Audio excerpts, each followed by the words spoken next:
처음엔 다들 그렇게 생각하셨을 거예요. 연금만 들어오면 한숨 좀 돌릴 수 있겠지. 이제는 조금 살 것 같겠지. 그런데 정말 무서운 건요. 연금이 들어오는 순간부터 오히려 현실이 또렷하게 보인다는 겁니다. 평소에는 그냥 막연히 불안했는데 숫자가 찍히는 그날, 그 순간부터는 불안이 현실이 되고 현실이 공포가 되죠. 그때 딱 느껴져요. 아, 이제 정말 시작이구나. 사람들이 많이 착각하는 게 있어요. 연금은 마치 복지처럼 느껴져서 받기만 하면 조금은 편해질 줄 알거든요. 근데 막상 받아보면 그렇지 않다는 걸 너무 빨리 알게 돼요. 그 돈이 나를 살리는 게 아니라 이제는 이 돈으로 어떻게든 버텨야 한다는 책임감이 목을 조여요. 평생 일했던 결과가 고작 이거라니 생각이 여기까지 흘러가면 마음이 아찔해지고 숨이 턱 막히죠. 특히 60년 대생분들은 더 그래요. 평생 가장 치열하게 살아온 세대잖아요. 일자리도 많지 않았고 사회적 안전망도 약했고 가정 경제 책임지느라 허리위고 애들 교육시키느라 허덕이고 정작 본인 노후 준비는 한 번도 제대로 해본 적 없는 분들이 너무 많아요. 그러다 보니까 연금이 들어오는 그날이 마치 심판의 날처럼 다가오는 거죠. 제 주변에서도 그 순간을 잊지 못하는 분들이 많아요. 어떤 분은 휴대폰 문자로 연금 금액을 확인하는데 눈앞이 번쩍했다 하시더라고요. 아이고, 이걸로 살아야 한다는 거네. 그 말이 너무 현실적이어서 들은 저까지도 마음 한켠이 서늘해졌습니다. 하루 이틀은 괜찮아요. 근데 일주일만 지나면 생활비 지출이 하나둘 나가기 시작하죠. 카드값, 병원비, 먹거리, 교통, 이런저런 요금들. 그러다 보면 연금 받은 지 얼마 되지도 않았는데 통장 잔액이 거의 바닥을 향해 가는 게 눈에 보여요. 그때부터 진짜 공포가 밀려옵니다. 앞으로 몇십 년을 살아야 하는데 이걸로 매달 버텨야 한다는 걸 머리가 아니라 몸으로 실감하는 거예요. 그리고 이 공포가 현실이 됐던 사례들이 너무 많습니다. 첫 번째 사례. 어떤 분은 회사 다니면서 늘 스스로를 이렇게 위로하셨대요. 그래도 연금은 받을 거니까 노후엔 숨 좀 쉬겠지. 근데 막상 받아보니까 그 금액으로는 딱 생활비 기본선밖에 안 되는 거예요. 식비 조금 줄인다 치고 외식 포기하고 지하철 타고 다니고 옷 사는 건 거의 멈추고. 그렇게 아껴서 살아도 한 달 말이면 통장 잔고를 보면 한숨이 아니라 탄식이 나온대요. 문제는 이게 앞으로 매달 반복된다는 거예요. 그러다 보니 연금 받고 오히려 우울감이 심해져서 밤마다 잠이 안 온다고 하시더라고요. 받고 나서 더 불안해졌어요. 이제 진짜 숨을 데가 없네요. 그 말이 너무 무겁게 남았어요. 두 번째 사례. 또 한 분은 본인은 그래도 좀 준비되어 있다고 생각했대요. 퇴직금도 어느 정도 있었고 연금도 나오고 자녀들도 다 자라줬고. 근데 문제가 뭐였냐면 예상 못한 지출이 계속 생기는 거예요. 자녀 결혼, 집 문제, 갑자기 아플 때 나가는 큰돈, 부모님 요양 문제. 이런 걸 누가 미리 계산할 수 있었겠어요. 결국 연금은 생활비로 쓰고 비상금으로 아껴두었던 퇴직금은 몇 년 만에 절반이 날아갔어요. 그러다 어느 날 연금만으로 한 달을 버텨보려고 계산기를 두드리다가 현타가 확 오더래요. 그래서 그분 말이 이랬어요. 연금이 아니라 생존 라인이더라고요. 끊어지면 끝이에요. 그 말이 얼마나 날카로운지 듣고도 한참 생각이 남더라고요. 세 번째 사례. 그리고 어떤 분은 연금 첫 달 받자마자 생활 루틴까지 무너졌어요.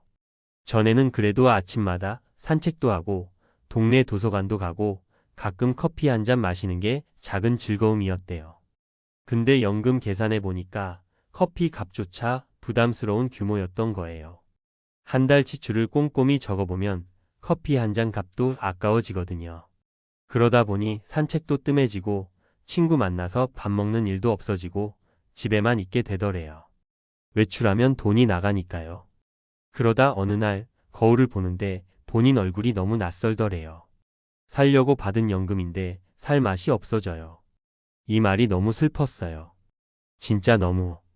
이렇게 현실을 들어보면요. 연금이 문제라기보다 연금만 바라보고 준비할 수밖에 없었던 시대가 문제였던 거예요.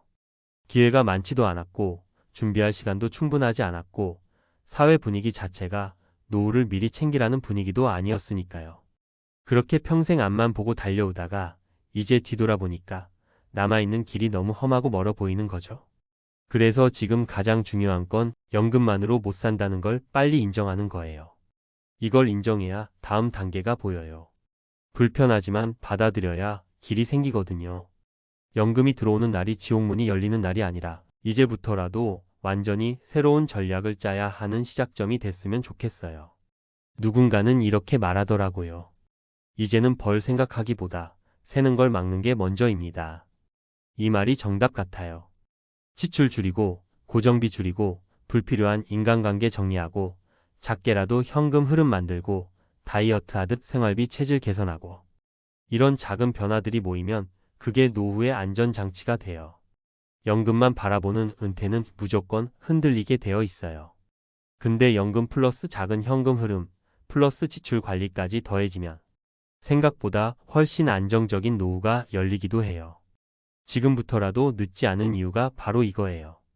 연금은 한번 무너지면 돌이킬 수 없지만 생활은 언제든 다시 설계할 수 있거든요. 그리고요, 연금을 받아보신 분들 대부분이 공통으로 하는 이야기가 하나 있어요. 아, 이제 누가 도와줄 사람도 없구나. 이 깨달음이 진짜 무섭다고 하시더라고요.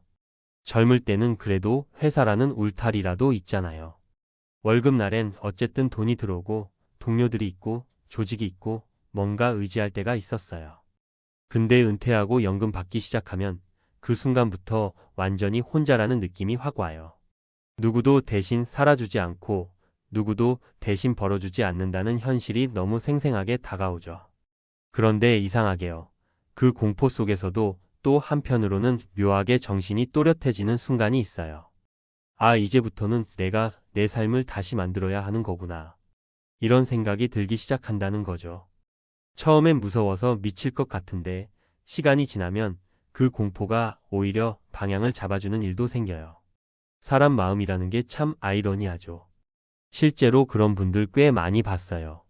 연금 받고 멘붕 왔다가 몇 달 동안 바닥을 치고 나서 완전히 다른 사람이 되는 분들이요. 지출을 줄이는 게 아니라 아예 생활 형태를 바꿔버려요. 집 정리하고, 짐 줄이고, 자동차 팔고, 생활 반경 좁히고, 건강 챙기고, 시간을 효율적으로 쓰는 방식으로 바꾸는 거예요. 이걸 사람들은 보통 포기라고 생각하는데 정작 본인들은 그렇게 말해요. 이제야 진짜 나답게 사는 것 같아요. 이게 참 신기한 게요. 돈이 줄어도 삶이 가벼워졌다는 느낌을 받는 분들이 많아요. 왜냐하면 이렇게 살면 된다는 기준이 생기면 불안이 줄어들거든요. 기준이 없어서 흔들리는 거지 기준만 잡히면 상황이 나아지기도 해요. 그래서 전 항상 이렇게 말씀드리고 싶어요. 지옥문이 열린 것처럼 느껴지는 그 순간 그게 진짜 지옥인지 아니면 새로운 출입문인지는 내가 어떤 선택을 하느냐에 달려 있다고요. 누구도 대신 결정해주지 않지만 그 대신 누구도 나를 막지도 않아요. 노후라는 게 처음 겪어보는 인생의 후반전이잖아요. 전반전엔 규칙도 많고 해야 할 일도 많고 남들 눈치도 봤지만 후반전은 정말 나 하고 싶은 대로 다시 짤 수 있는 유일한 시간이기도 해요. 그리고요, 하나 더 진짜 중요한 게 있어요. 나이가 들수록 돈보다 더 큰 위험이 찾아와요. 그게 바로 관계의 단절이에요. 돈은 어떻게든 다시 설계가 가능하지만 사람 관계는 무너지고 나면 복구가 정말 어렵거든요. 그래서 어떤 분들은 연금보다 더 먼저 자기 삶에서 불필요한 인간관계 정리를 해요. 반대로 꼭 필요한 사람들과의 연결은 더 단단하게 만들고요. 이런 분들이 공통으로 말하는 게 있어요. 사람 두세 명만 있어도 삶이 버텨진다. 연금보다 더 강력한 버팀목이 결국 사람이라는 얘기예요. 지금 연금 받고 불안해지는 마음, 그건 절대 이상한 게 아니에요. 오히려 너무나 정상적인 반응이에요. 그 불안 속에서 방향을 찾는 게 진짜 은퇴 준비고 그걸 알아차린 순간부터 삶이 조금씩 바뀌기 시작해요. 한국 돌아오는 순간부터 추락이 시작됐다는 은퇴자들의 공포 실화. 여러분 혹시 이런 말 들어보셨나요? 한국 돌아온 순간부터 인생이 기울기 시작했다. 은퇴하고 나서 한국으로 돌아오는 걸 너무 당연하게 생각했던 분들이 막상 돌아오고 난 뒤에 딱 한 달만 지나면 거의 같은 말을 하세요. 내가 왜 왔지? 이걸 왜 이제 알았지? 정말 무섭죠. 한국은 우리가 태어나고 자란 나라인데 그곳으로 돌아오는 게 왜 추락의 시작이라는 말까지 나오는 걸까요? 딱 하나입니다. 은퇴한 몸과 마음, 그리고 은퇴자의 돈 사정은 예전에 한국 살던 그 시절과는 완전히 다른데 본인은 그걸 몰랐던 거예요. 귀국하자마자 처음 맞닥뜨리는 건 반가움이 아니고 현실입니다. 첫날은 좋아요. 가족들 보고 음식 맛있고 공기도 익숙하고 말도 편하고. 근데 사흘 지나면 다 깨집니다. 마트 한번 갔다가 계산대에서 멍해지고 병원 한번 갔다가 건보료 설명 듣고 얼굴이 하얘지고 아파트 관리비 고지서 보고 심장이 덜컥 내려앉아요. 그때 딱 드는 생각이 있어요. 아, 여기는 내가 은퇴해서 살 곳이 아니구나. 이걸 왜 말씀드리냐면 한국 귀국 후 가장 힘들어하는 분들이 공통으로 겪는 게 정서적 충격이 아니라 경제적 충격이고 그 경제적 충격이 삶의 모든 분야를 무너뜨리거든요. 그리고 그 무너짐이 너무 빨라요. 스스로 추락한다고 표현할 정도로.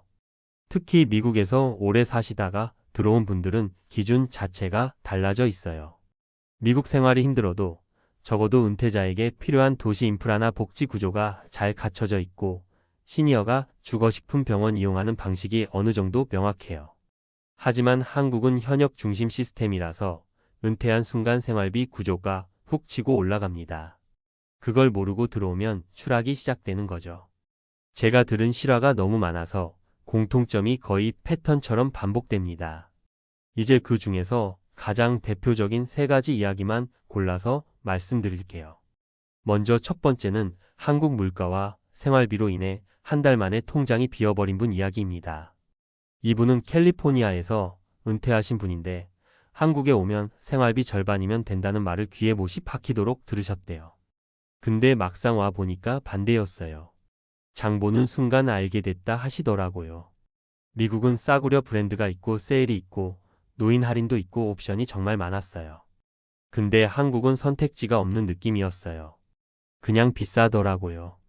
월세라도 부담 줄이려고 오래된 아파트로 갔는데 그 오래된 아파트 관리비가 거의 미국의 HOA나 유틸리티 수준이었고 여기에 난방비까지 더해져서 공과금이 막 붙기 시작하니까 한 달 만에 예산이 완전히 무너졌습니다.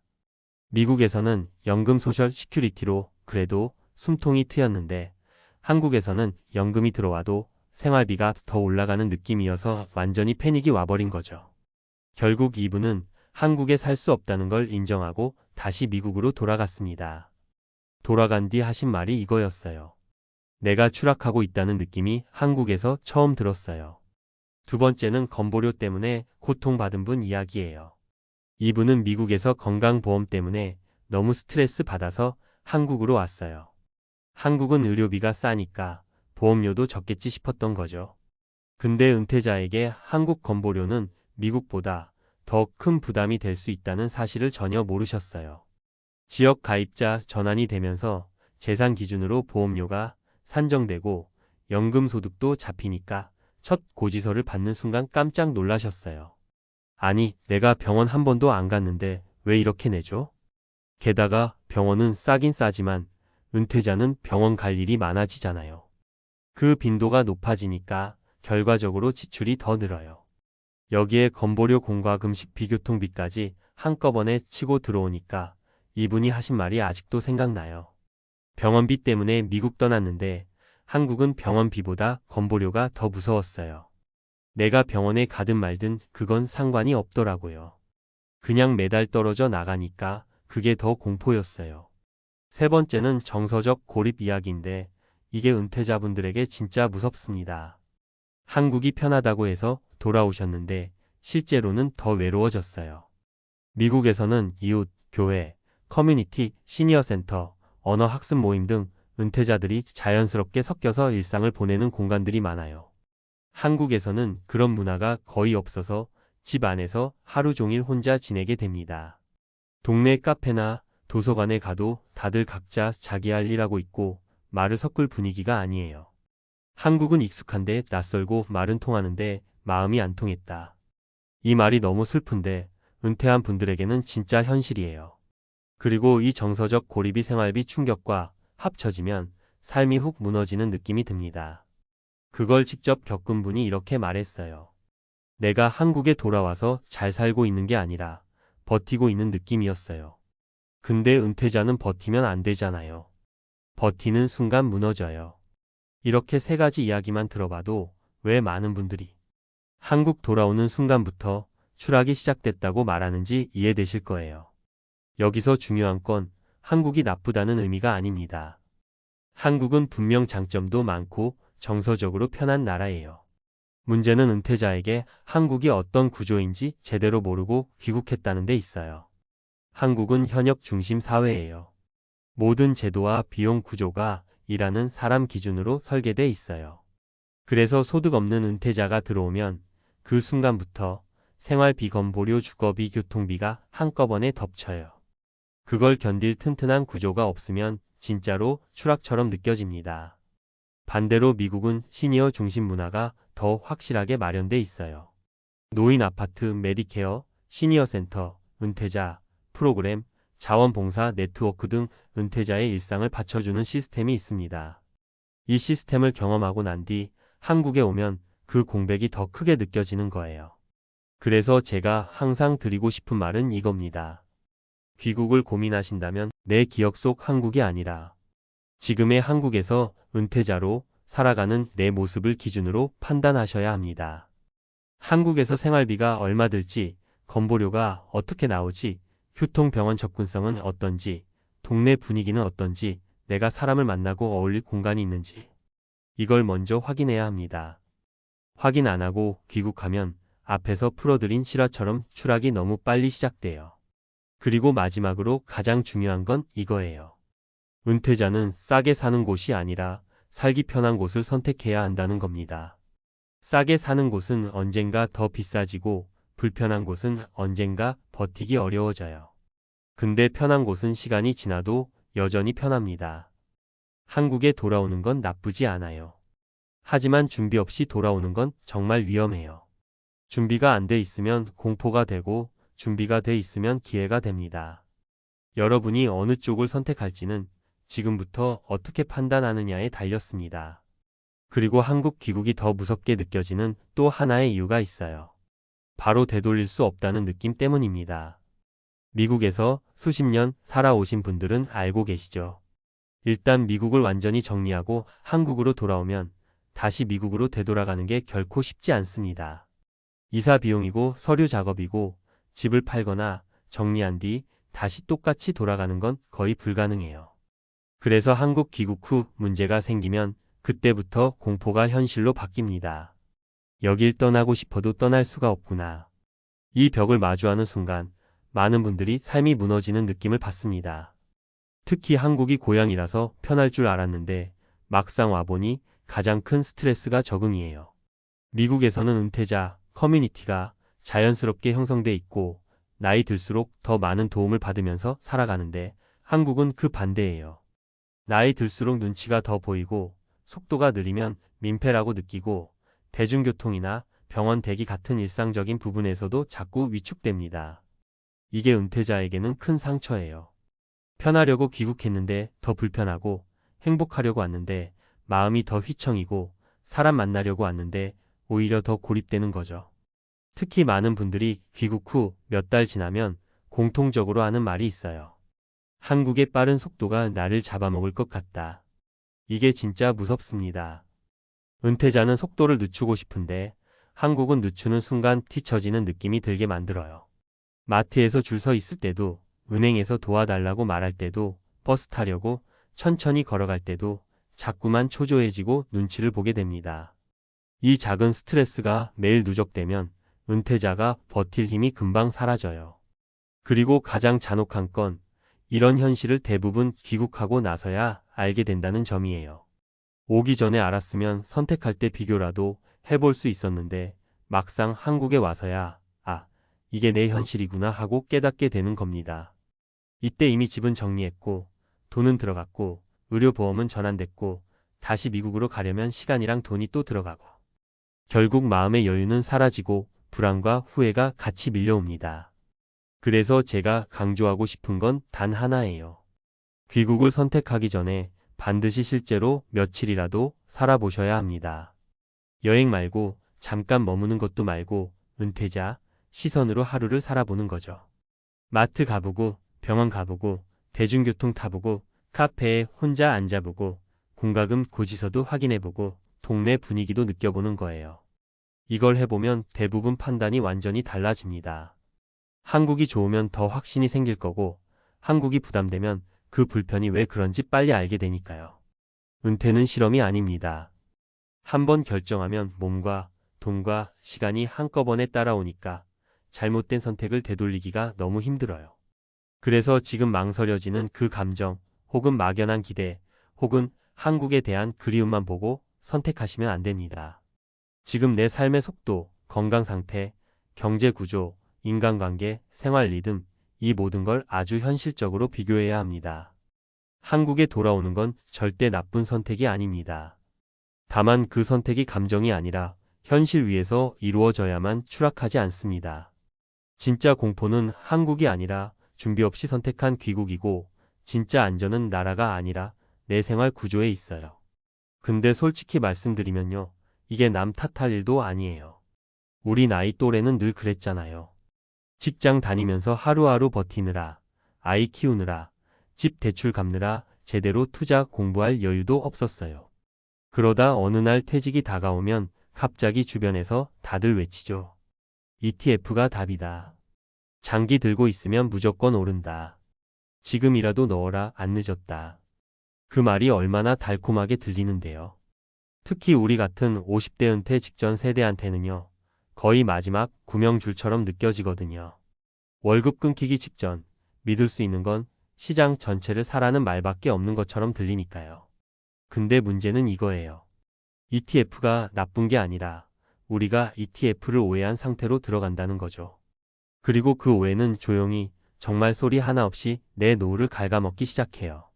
처음엔 그냥 몇 퍼센트 떨어진 거니까 괜찮겠지 싶다가 갑자기 어느 날 계좌를 보는데 어라. 잔고가 눈에 확 띄게 줄어있고 반토막까지는 아니더라도 이제 이거 회복될까?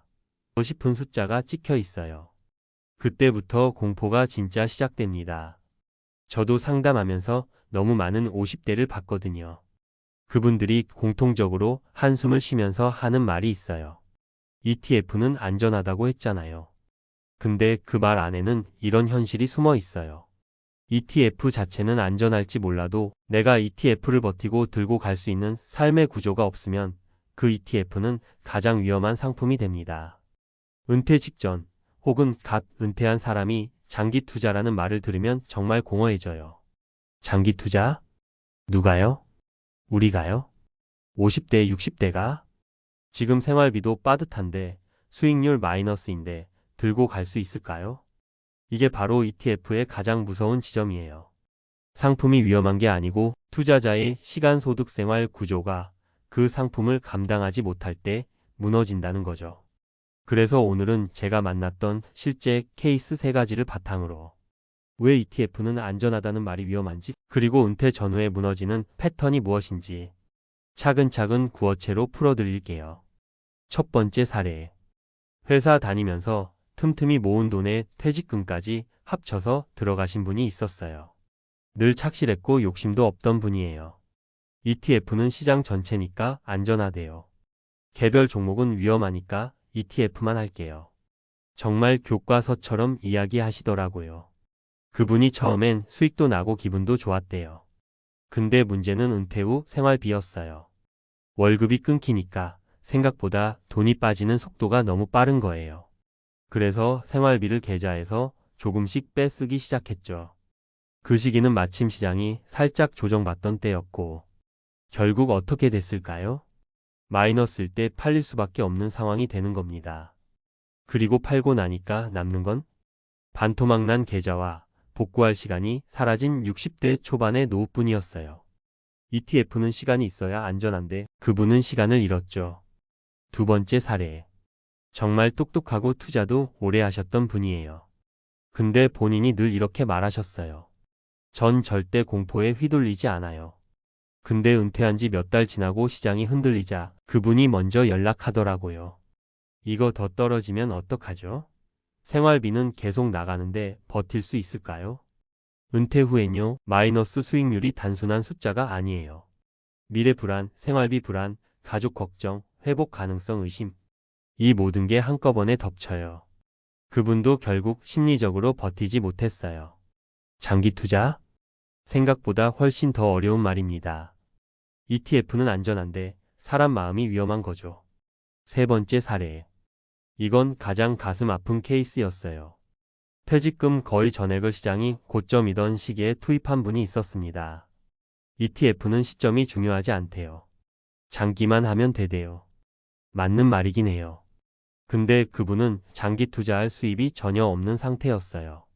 또 생활비가 모자라서 시장 조금 오르면 팔고 조금 오르면 또 팔고 결국 가장 비싸게 사고 가장 싸게 팔면서 시장 평균 수익률은커녕 계좌는 계속 줄기만 하는 구조가 만들어졌어요. ETF는 안전한데 생활 구조가 ETF를 감당하지 못한 전형적인 케이스죠. 여기서 우리가 진짜 무서워해야 하는 건 ETF가 아니에요. 안전하다는 말이 만들어내는 착각이에요. 이 착각이 무서운 이유는 이거예요. 조용히 무너진다는 것, 누구도 알아채지 못한다는 것, 본인도 뒤늦게 깨닫는다는 것, 시장 때문에 무너진 게 아니라 내 환경 때문에 무너졌다는 걸 진짜 늦게 알게 된다는 것. 그래서 지금 이 글 읽으시는 분들이라면 제가 꼭 드리고 싶은 얘기는 딱 하나예요. ETF는 분명히 훌륭한 도구예요. 근데 이 도구를 들고 있는 내 손, 내 삶의 구조, 내 시간, 내 생활비, 내 여유 자금. 이게 갖춰져 있어야만 안전해요. 장기 투자라는 말은 언젠간 오른다가 아니라 그날이 오기까지 버틸 수 있는 구조를 먼저 만들라는 뜻이에요. 그리고 이 구조가 없는 상태에서 ETF를 사면 그때부터 내 노후는 조용히 무너지기 시작합니다. 정말 소리 없이요. 사람들은 흔히 이렇게 말해요. ETF는 결국 다 오른다던데요? 맞아요. 거의 대부분이 그래요. 근데 진짜 중요한 질문은 이거예요. 오를 때까지 내가 버틸 수 있는가? 이 한 문장을 제대로 이해하는 순간 인생이 달라져요. 우리가 젊었을 때는 시장이 떨어져도 버틸 수 있었어요. 월급 들어오니까요. 근데 은퇴한 사람은 다르잖아요. 월급이 없어요. 생활비는 계속 빠져나가요. 마이너스가 찍혀도 버티는 게 아니라 생활비 때문에 강제로 팔리게 되는 상황이 자꾸 찾아와요. 이게 ETF를 위험하게 만드는 진짜 이유예요. 그래서 많은 분들이 저는 이렇게 말해요. ETF는 안전하다가 아니라 버틸 수 있는 사람에게만 안전하다고요. 그리고 우리 또래가 가장 먼저 점검해야 하는 건 어떤 ETF가 좋은지 수익률이 얼마인지가 아니라 나는 과연 버틸 구조가 있는가? 예요. 사람들은 수익률을 중요하게 생각하는데 실제로 노후를 망치는 건 대부분 손절이에요. 수익은 천천히 나도 돼요. 근데 한번 잘못된 타이밍에 강제 손절당하면 그걸 다시 복구하는 데엔 몇 년이 걸려요. 그 몇 년을 버틸 여유가 없는 상태라면 결국 계좌는 계속 깎입니다. 이걸 가장 빨리 깨닫는 분들은 대부분 이런 얘기를 해요. 내가 투자 때문에 힘든 줄 알았는데 알고 보니 생활비가 문제였네. 맞아요. 노후 투자는 수익을 키우는 게임이 아니라 생활비가 계좌를 망치지 못하게 하는 게임이에요. 이걸 뒤늦게 깨달은 분들은 정말 많이 후회해요. 그때 생활비 구조부터 손봤다면 지금처럼 흔들리지 않았을 텐데. 그리고 마지막으로 꼭 말씀드리고 싶은 게 있어요. 우리가 50대, 60대에 들어서면서 흔히 하는 착각이 나는 아직은 버틸 수 있다예요. 근데 실제로는 버틸 수 있는 게 아니라 그냥 겁이 안 나는 시기를 지나고 있는 것 뿐이에요. 공포는 계좌가 마이너스 2030%가 되는 순간 찾아와요. 그때가 돼서야 비로소 깨닫죠. 내가 장기 투자를 할 준비가 돼 있던 게 아니라 그냥 시장이 좋았던 거라고. 그래서 지금 가장 필요한 건 ETF를 더 사는 것도 안 사는 것도 아니에요. 오히려 내가 어떤 상황에서도 안 흔들리는 구조를 먼저 만드는 것이에요. 생활비를 줄이고 현금 흐름을 만들고 최소한 2년치라도 생활비 버퍼를 만들면 ETF는 그제야 안전한 자산이 돼요. 그 전까지는요. 아무리 좋아 보이는 ETF라도 조용히 정말 아무 소리도 안 나게 내 노후를 조금씩 갉아먹을 수 있어요. 그리고 이건 시장이 아니라 우리가 준비가 안 된 상태에서 들어갔기 때문에 생기는 비극이에요. 솔직히 말씀드리면요, 이 얘기 조금 무섭습니다. 은퇴한 분들 사이에서 자주 나오는 말 있잖아요. 다른 사람들은 다 수익 났다는데 왜 나만 마이너스냐. 근데 이 말이 그냥 푸념이 아니라 진짜 인생을 뒤집어 놓을 정도로 무서운 전조라는 걸 사람들은 나중에야 깨닫더라고요. 그 남자도 그랬습니다. 주변 사람들은 다들 웃고 다들 부자 됐다고 말하는데 혼자만 통장이 바닥나 있었던 거예요. 아무도 모르게 본인도 모르게 조용히 무너지고 있었던 거죠. 왜 그런 일이 벌어졌는지 아세요? 그 사람만 특별히 운이 없어서가 아니에요. 그냥 은퇴자들 거의 대부분이 한 번쯤은 밟는 그 길을 조금 더 빨리, 조금 더 세게 밟았을 뿐이었습니다. 그래서 오늘 이 이야기가 남을 같지 않게 들리실 거예요. 조금이라도 공감되면 그거 위험 신호일 수도 있습니다. 저도 그런 분들 너무 많이 봤거든요. 사람들은 은퇴하면 여유가 생길 줄 알았습니다. 그동안 벌어놓은 돈도 있고 집도 있고 연금도 조금씩 들어오고 이제 좀 편하게 살아보자. 그런 마음이잖아요. 근데 막상 그 길 들어서 보면 아시죠? 편하긴커녕 더 불안하고 더 조급하고 더 흔들리게 돼요. 여기서 가장 무서운 게 뭔지 아세요? 사람 마음이 그 흔들리는 틈으로 딱 들어옵니다. 주변에 누가 뭘로 돈 벌었다. 친구는 ETF 수익이 어땠다. 누구는 공모주로 짭짤했다. 누구는 부동산으로 성공했다. 이런 말들이 은퇴한 사람한테는 독처럼 작용합니다. 왜냐하면 일할 수 있는 시간도 끝났고 돈을 다시 모을 기회도 거의 사라졌고 지금 가진 게 사실상 전부인데 이걸 불려야 산다는 생각이 머릿속을 꽉 채워버리니까요. 그리고 이런 조급함이 그 남자의 인생을 완전히 갈라놓았습니다. 다른 사람들은 다 부자 됐다는데 왜 나만 통장이 바닥났는지. 그 답은 의외로 단순했어요. 첫 번째 이유는 다른 사람의 성공을 내 인생의 기준으로 삼았기 때문이에요. 이게 가장 흔한 함정입니다. 남들이 수익 났다고 말하는 순간 내 머릿속이 이상해져요. 평소에는 조심하던 사람들도 그 한마디에 흔들리고 욕심 생기고 나도 해야겠다라는 작은 불씨가 피어나죠. 문제는 이 불씨가 금방 커져버린다는 거예요. 그 남자도 그랬습니다. 퇴직한 뒤 주변 사람들이 다들 ETF로 돈을 벌었다는 소식을 들었대요. 회사 동기도 후배도 심지어 가족들도 요즘엔 다 ETF에 그게 제일 안전해. 이런 말을 반복하니까 처음에는 그냥 흘려들었는데 슬슬 마음이 흔들리더라는 거죠. 은퇴하고 나면요, 남들은 다 잘 사는 것 같고 나만 뒤처진 것 같고 나만 멈춰 있는 것 같다는 느낌이 듭니다. 이게 진짜 무섭습니다. 왜냐하면 이 감정 때문에 사람들은 내 능력 바깥의 선택을 하게 되거든요. 그 남자가 정확히 그 길로 갔습니다. 평생 주식 한번 제대로 안 해봤는데 갑자기 퇴직금 전부를 ETF에 넣은 거예요. 다들 돈 벌었다니까 나라고 못 벌 이유가 있나? 그 생각 하나로요. 그리고 그 순간부터 진짜 악몽이 시작됐습니다. 두 번째 이유는 계획 없이 시작한 투자는 수익이 아니라 불안만 만든다는 진리입니다. 은퇴자분들 대부분이 겪는 문제죠.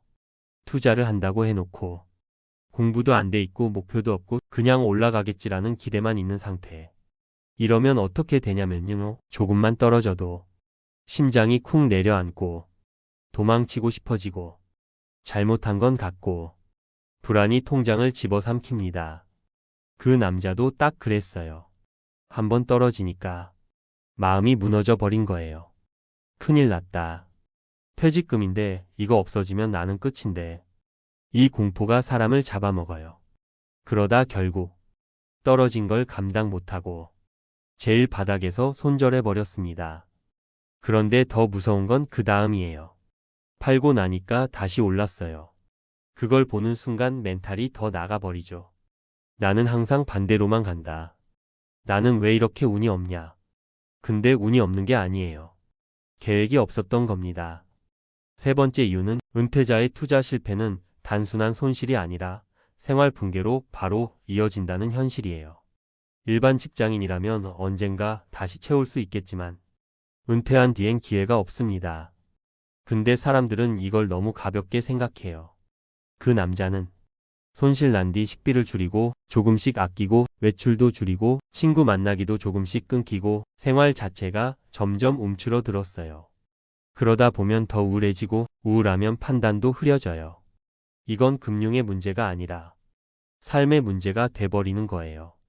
이래서 저는 늘 말합니다. 은퇴자의 투자 실패는 단순한 손해가 아니라 생활의 기반이 무너지는 사건이라고요. 그 남자도 결국 다른 사람들 다 부자 됐다고 말하는 그 시기에 혼자만 통장이 바닥나 있었던 이유가 바로 여기에 있었습니다. 여기서 실제 이야기 3가지를 골라서 말씀드릴게요. 전부 다 제가 자주 보던 패턴 그대로입니다. 아마 들으시면 저 사람도 나랑 비슷하네. 이런 느낌 드실 거예요. 첫 번째 사례. LA 사시는 한 분은 시장이 좋다는 말 듣고 지인들이 ETF 수익 자랑하는 바람에 처음으로 주식 계좌를 열었대요. 처음엔 잘 올라가는 것 같아서 기분이 좋았는데 한번 크게 흔들린 이후로 겁이 나서 바닥에서 팔아버렸어요. 문제는 팔고 나니까 다음 달부터 시장이 다시 반등한 거예요. 그걸 보는 순간 멘탈이 완전히 붕괴돼서 투자를 끊어버렸고 지금까지도 시장만 보면 스트레스를 받는다고 하시더라고요. 두 번째 사례. 한국에서 은퇴하신 한 분은 퇴직금 거의 전부를 ETF에 넣었다가 손실이 나자 아예 생활비 자체가 모자라지기 시작했어요. 그때부터 가족 관계가 틀어지고 생활비 줄이느라 외식도 끊고 경조사도 못 가고 집안 분위기가 가라앉았다고 하시더라고요. 이런 경우가 가장 현실적으로 무섭습니다. 돈 문제는 결국 인간관계를 무너뜨리거든요. 세 번째 사례. 뉴욕에 계신 어느 분은 너무 조급해서 ETF를 자주 갈아타다가 수익은커녕 수수료와 손실만 쌓였어요. 근데 주변 사람들은 다 수익 자랑하니까 이분만 점점 자신감 잃고 나는 투자하면 안 되는 사람인가 보다. 이런 자책을 계속하게 됐죠. 이분이 제일 많이 하신 말이 다들 부자 된다는데 나는 왜 똑같이 못하냐였어요.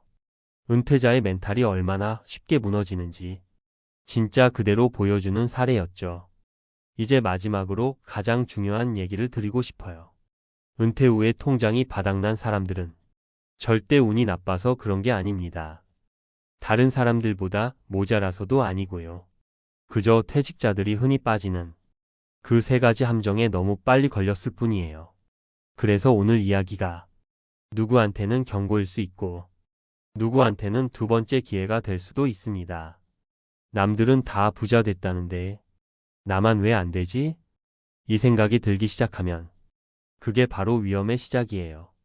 그 마음이 생긴 순간 조급함이 생기고 조급함이 생기면 판단이 흔들리고 그 흔들림은 통장도 생활도 멘탈도 모두 무너뜨립니다. 은퇴자는 남들이 뭐 했다는 말보다 내가 어디까지 감당할 수 있나 이걸 먼저 따져야 합니다.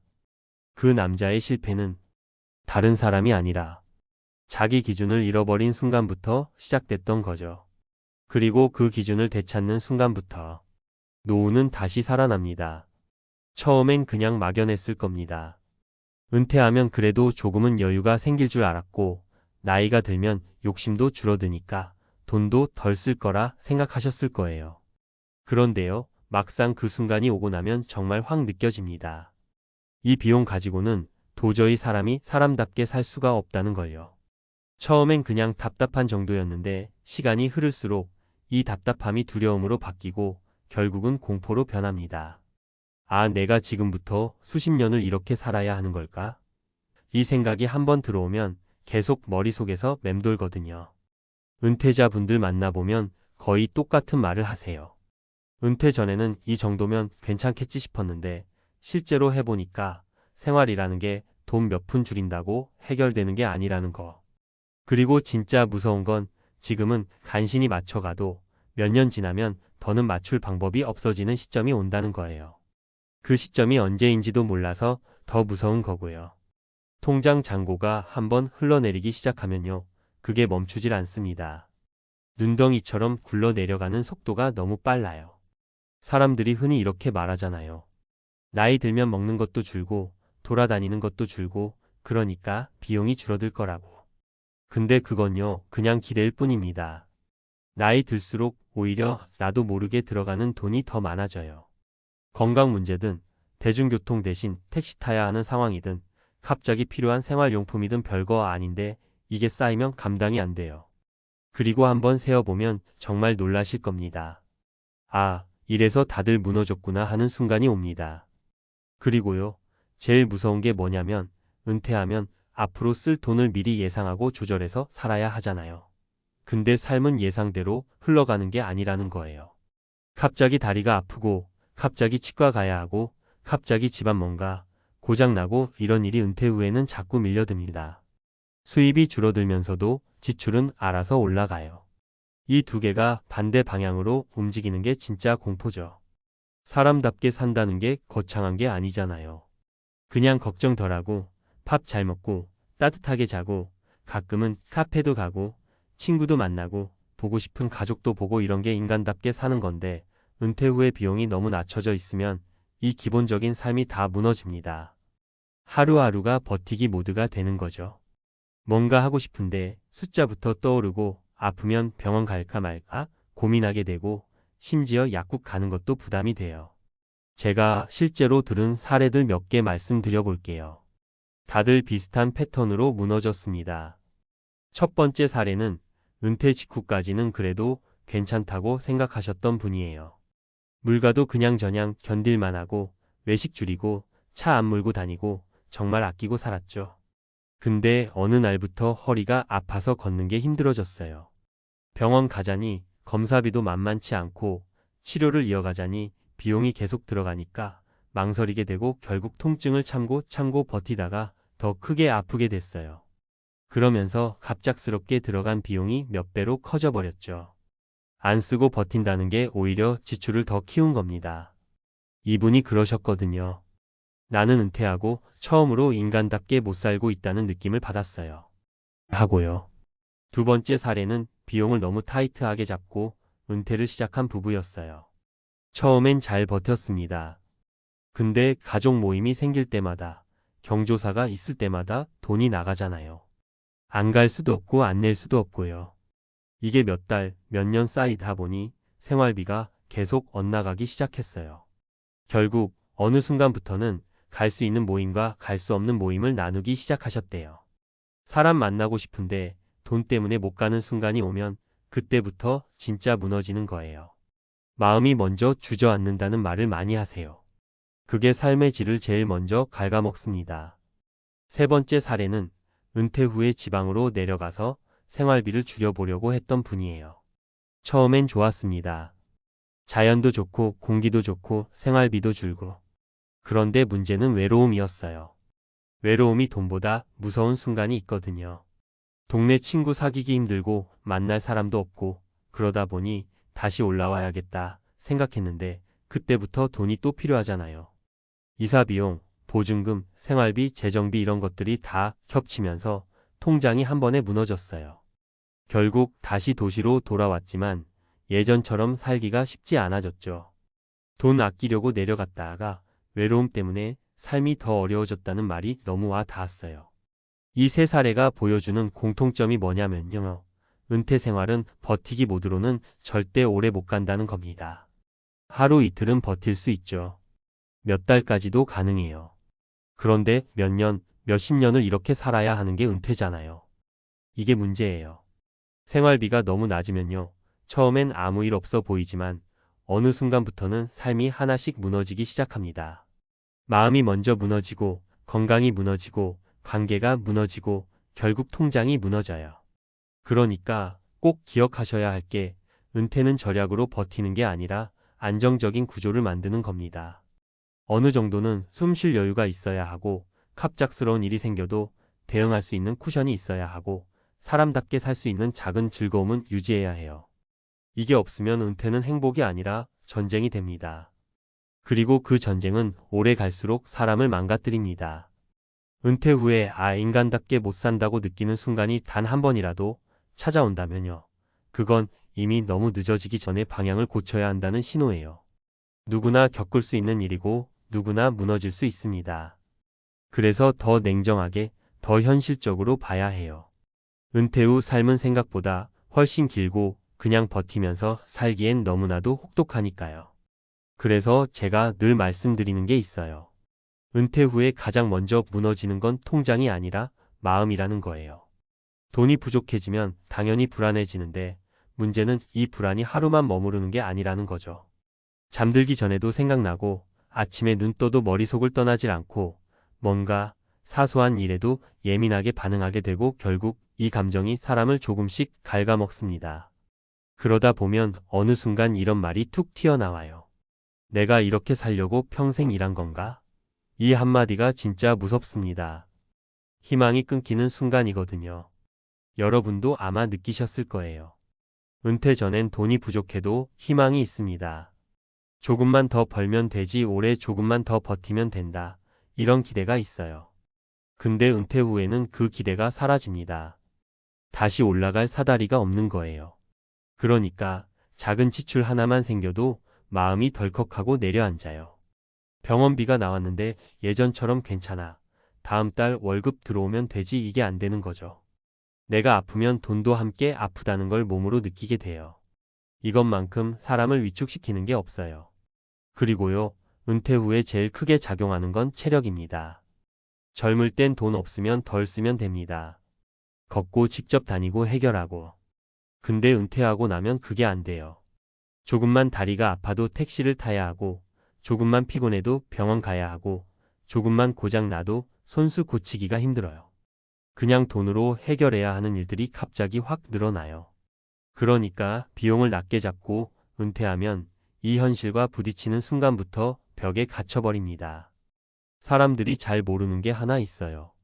은퇴 후 생활은 줄이는 삶이 아니라 지키는 삶이라는 겁니다. 가진 걸 지키고 건강을 지키고 관계를 지키고 마음을 지키는데 돈이 필요합니다. 절약으로 지킬 수 있는 게 거의 없어요. 아끼고 아끼다 보면 결국 가장 중요한 것부터 빠져나가요. 인간다움이요. 하고 싶은 걸 못하고 먹고 싶은 걸 못 먹고 가고 싶은 데를 못 가고 그러다 보면 어느 순간 거울 속에 있는 내가 낯설어져요. 제가 실제로 들은 말 중에 마음에 가장 깊게 남은 말이 있어요. 은퇴하고 나니까 내가 사라지는 느낌이었어요. 너무 무섭지 않나요? 그분이 왜 그런 말을 했는지 들으면 더 와 닿습니다. 하고 싶은 게 생겨도 숫자만 떠오르는 거예요.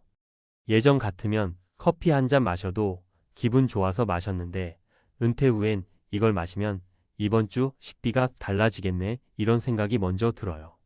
삶이 계산서처럼 바뀌는 순간 사람이 사라집니다.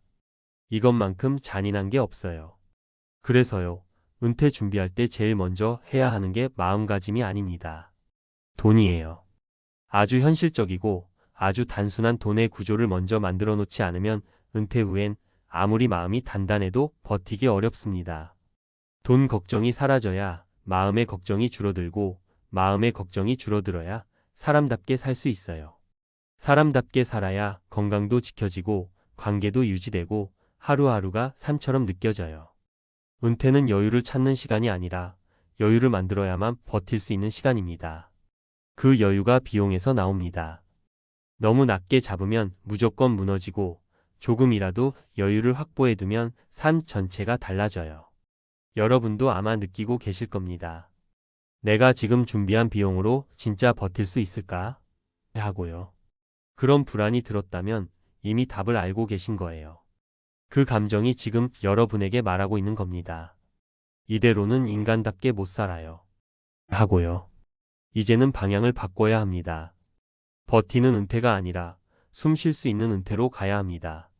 작은 기쁨을 누릴 수 있어야 하고 아플 때 눈치 안 보고 치료받을 수 있어야 하고 누군가 만나고 싶을 때 갈 수 있어야 합니다. 그래야 은퇴가 인생의 끝이 아니라 진짜 삶의 시작이 됩니다. 끝났다. 정말 많은 분들이 이 한마디를 연금 첫날에 내뱉으십니다.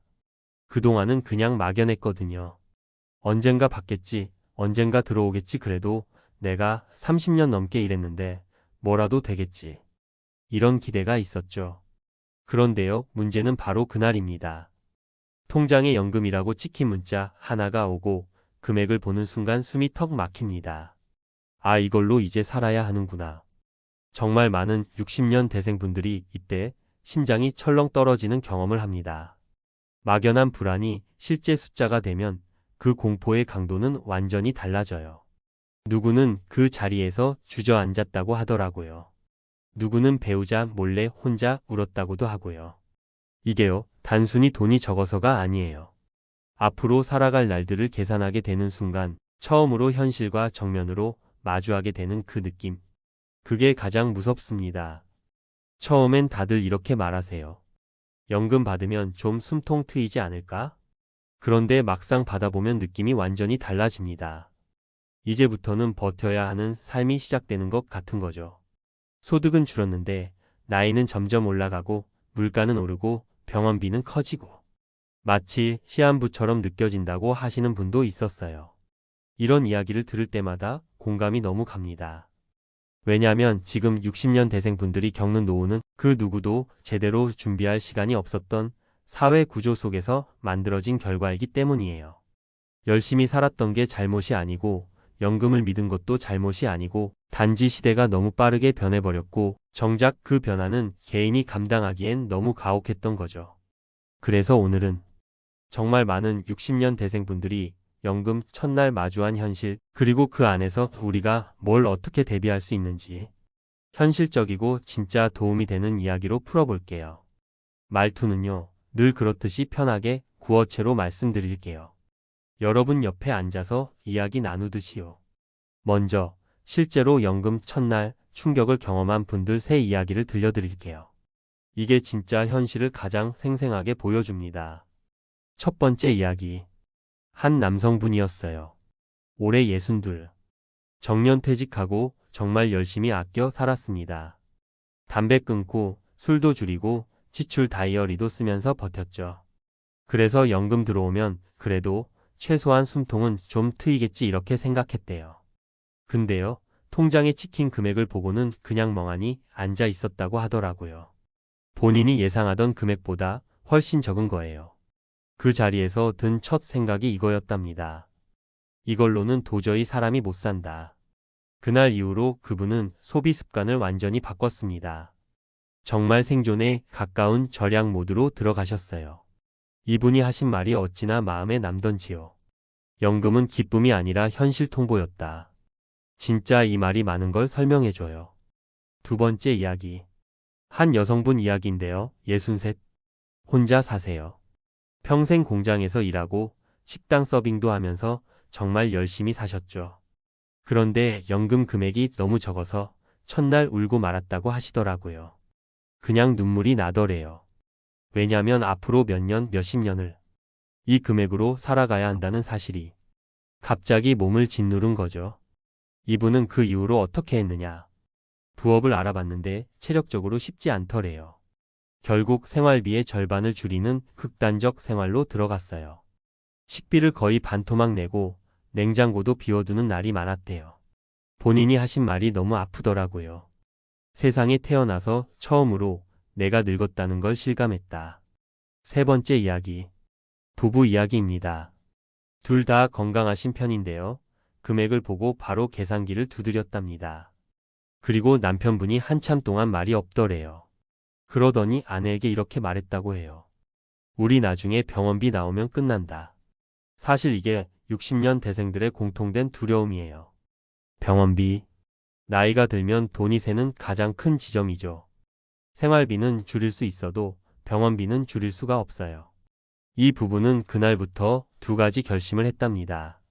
하나는 건강에 모든 걸 걸자, 또 하나는 리스크 없는 소득을 하나라도 만들자. 그래서 작은 월세방 하나를 얻어 조금씩 인테리어 정리하고 안정적인 월 현금 흐름을 만들어냈어요. 이 부부가 하신 말이 또 인상적이었어요. 연금은 끝이 아니라 신호였다. 이제 진짜 노후가 시작된다는. 이 세 가지 이야기가 말해주는 게 뭐냐면요. 연금은 우리에게 해방을 주는 게 아니라 앞으로의 삶을 어떻게 재구성해야 할지 알려주는 출발점이라는 거예요. 특히 60년 대생분들 정말 치열하게 살아오셨고 나라 경제 일으키느라 고생했고 가정 지키느라 힘쓰셨고 그런데 정작 노후는 본인 기대보다 훨씬 빠르고 가파르게 다가오고 있어요. 이걸 절망으로만 받아들이면 다음 단계로 못 넘어갑니다. 우리가 해야 하는 건 이 금액으로 얼마나 버티느냐가 아니라 이 금액을 중심으로 어떻게 구조를 다시 만들 것인가예요. 그럼 중요한 건 뭐냐? 현실적으로 가능한 것들부터 하나씩 바꿔가는 겁니다. 크게 보면 세 가지예요. 지출 구조, 건강 구조, 그리고 소득 구조. 이 세 가지가 조용히 흘러가면 노후는 안정됩니다. 누구나 할 수 있는 방식으로요. 생활비, 특히 고정 지출을 줄이는 건 정말 강력해요. 노후 파탄의 대부분은 작은 지출들이 아니라 고정적으로 계속 나가는 비용 때문이거든요. 그런데 이건 의지만 있으면 충분히 변화 가능합니다. 두 번째는 건강이에요. 병원비를 줄이는 가장 현실적인 방식은 조금이라도 규칙적인 루틴을 만드는 겁니다. 걷기든 탁구든 수영이든 뭐든 좋습니다. 노후의 파탄을 막는 가장 강력한 무기가 건강이에요. 세 번째는 소득. 체력이 없어도 만들 수 있는 구조. 여기서 다들 하는 실수는 한 방을 찾는다는 거예요. 하지만 한 방은 없습니다. 작게, 확실하게 버틸 수 있게 만드는 구조가 답이에요. 연금 첫날의 충격은 누구에게나 옵니다. 그건 부끄러운 일도 아니고 실패도 아니에요. 오히려 그날이 출발점이 될 수 있습니다. 진짜로요. 그날부터 삶을 다시 설계하는 분들은 10년 뒤 표정이 완전히 달라집니다. 여러분도 그 출발선에 서 계신 거예요. 끝났다가 아니라 이제부터다로 바뀌는 그 순간, 그 변화는 생각보다 빨리 올 수 있습니다. 연금 금액을 보고 멍해졌던 분들 정말 많아요. 하지만요, 그 상태로 오래 머물면 안 됩니다. 사람이 무너지는 건 금액 때문이 아니라 앞으로 뭘 해야 할지 모를 때거든요. 그 막막함이 공포를 만드는 거예요. 그래서 방향을 하나라도 잡아놓으면 그때부터는 마음이 좀 편해져요. 이게 진짜 중요합니다. 우선 제가 많은 60년 대생분들 만나면서 느낀 게 뭐냐면 대부분은 생각보다 큰 변화를 기대하더라고요. 예를 들어 부업으로 한 달에 큰돈 벌겠다거나 ETF나 투자로 한 방에 해결하겠다거나 집을 팔아서 전원주택 가면 다 해결될 거라거나. 그런데요, 이게 다 고위험이에요. 노후의 핵심은 지출을 통제하고 지출보다 작은 소득이라도 꾸준히 만드는 것이에요. 큰 돈을 벌어서 해결하는 방식이 아니라 구멍을 막아서 안정시키는 방식이 훨씬 안전합니다. 그래서 실전적으로는 먼저 새는 돈을 막는 게 1순위예요. 특히 은퇴 후에 돈이 새는 곳이 딱 두 군데예요. 하나는 고정비, 하나는 건강비. 이 두 가지가 잡히면 인생이 버텨집니다. 고정비는 생각보다 쉽게 줄일 수 있어요. 전화 인터넷 요금 낮추는 것부터 보험 리모델링, 관리비 줄일 수 있는 구조 만들기, 식비를 절약이 아니라 관리로 바꾸는 방식. 이런 것들 하나씩만 해도 생활비가 서서히 안정돼요. 그리고요, 여러분이 제일 두려워하는 병원비. 이게요, 정말 말 그대로 루틴으로 잡힙니다. 걷기든 탁구든 수영이든 뭐든 좋아요. 노후 삶에서 건강이 무너지면 모든 비용이 폭발해요. 근데 건강이 유지되면 지출이 줄고 병원 갈 일이 줄고 사람을 만나게 되고 우울할 시간도 줄어요. 참 신기하죠? 하나만 잡았는데 세 가지가 동시에 좋아져요. 그 다음이 소득이에요. 많은 분들이 여기서 실수해요. 한 방을 찾아요. 근데요, 노후 소득은 작고 정확하고 꾸준해야 돼요. 여기서 제일 현실적인 건 작은 월세든 작은 배달 보조든 소일거리든 재능 나눔 소득이든 정말 부담 없이 한두 가지 만들어 두는 겁니다. 이게 심리적으로도 너무 커요. 나도 아직 돈을 만들 수 있다. 이 감정이 노후의 공포를 크게 덜어줘요. 그리고 제가 실제로 본 분들은 대부분 이런 작은 변화들이 1년만 지나도 표정이 완전히 바뀝니다. 불안이 조금씩 줄고 버틸 수 있다는 확신이 생기고 마음이 안정되면서 소비도 줄어요. 사람 마음이 정말 그래요. 불안하면 더 쓰고 안정되면 덜 씁니다. 그러니까요, 연금 첫날에 느꼈던 그 절망감, 그 말도 안 되는 막막함, 그게 여러분 잘못이 아니에요. 그건 누구라도 느끼는 자연스러운 감정이에요. 하지만 그 감정에 머물러 있으면 10년 뒤, 20년 뒤가 더 무서워져요. 그래서 지금처럼 현실을 받아들이고 작은 변화라도 시작하려고 하는 그 마음 자체가 이미 한 발 크게 나아간 거예요. 여러분도 앞으로 충분히 바뀔 수 있습니다. 연금 첫날 통장 보고 끝났다라고 말했던 그 마음이 아직 안 끝났다로 바뀌는 순간 노후가 완전히 다른 방향으로 흘러가기 시작해요. 끝났다. 연금 첫 수령날 그 숫자 보자마자 숨이 턱 막히는 느낌. 정말 많은 60년 대생분들이 이 순간을 겪으면서 같은 말을 하셨대요. 아, 이제 진짜 끝났구나. 처음엔 그냥 말이 좀 과한 줄 알았는데요. 막상 그 통장에 찍힌 금액을 딱 보고 나면 왜 그런 말이 나왔는지 바로 이해가 되더라고요. 이게 마음을 무너뜨리려는 의도가 아니고요. 진짜 현실을 마주했을 때 사람이 느끼는 그 벼랑 끝 감정이 있잖아요. 평생 일한 대가라고 믿었던 그 연금이 막상 받아보니 생활비에 턱도 없이 못 미치는 순간. 그때 들이닥치는 그 공포감, 그 허무함, 그 막막함. 그거 정말 말로는 설명이 안 됩니다. 이야기를 조금 더 찬찬히 풀어볼게요.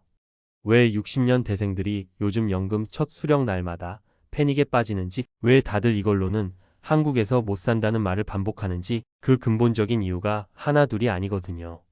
사실 은퇴라는 게요, 마지막 월급 받고 난 뒤 어떤 확신이 있어야 조금 편해져요. 그래도 다음 달부터는 연금이 들어오니까. 어찌됐든 매달 들어오는 돈이 있으니까. 이런 믿음이 있어야 사람이 마음을 놓고 앞으로 뭘 할지 생각할 여유라도 생기죠. 근데 요즘은 그 믿음 자체가 깨져버렸어요. 연금을 딱 받아보는 그 순간부터 안도의 숨 대신 심장이 덜컥 내려앉는 느낌부터 옵니다. 이 금액이면 생활비는 둘째치고 아무것도 못하겠는데? 이제부터는 빚 갚던 시절보다 더 팍팍하게 살아야 하는 건가? 이제 어디서 줄여야 하냐? 이런 생각이 머릿속에서 폭발하듯 올라온대요.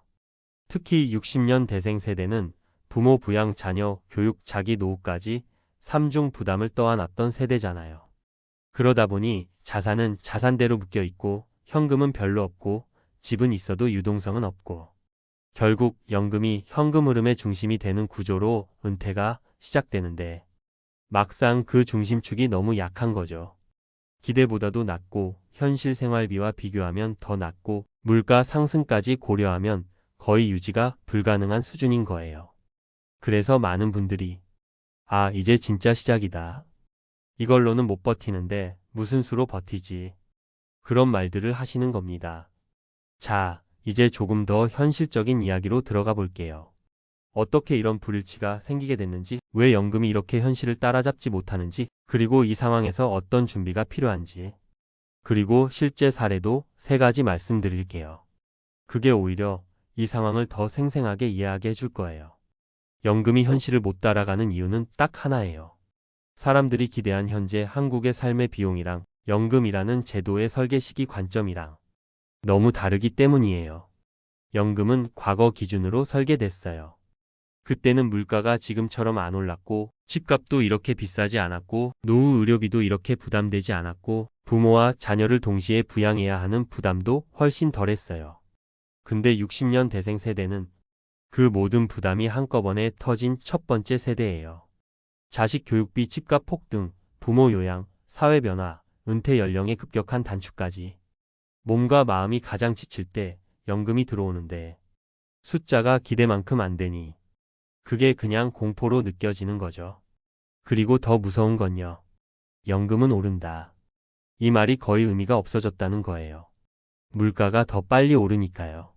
생활비 증가 속도에 비하면 연금 인상률은 그냥 먼지예요.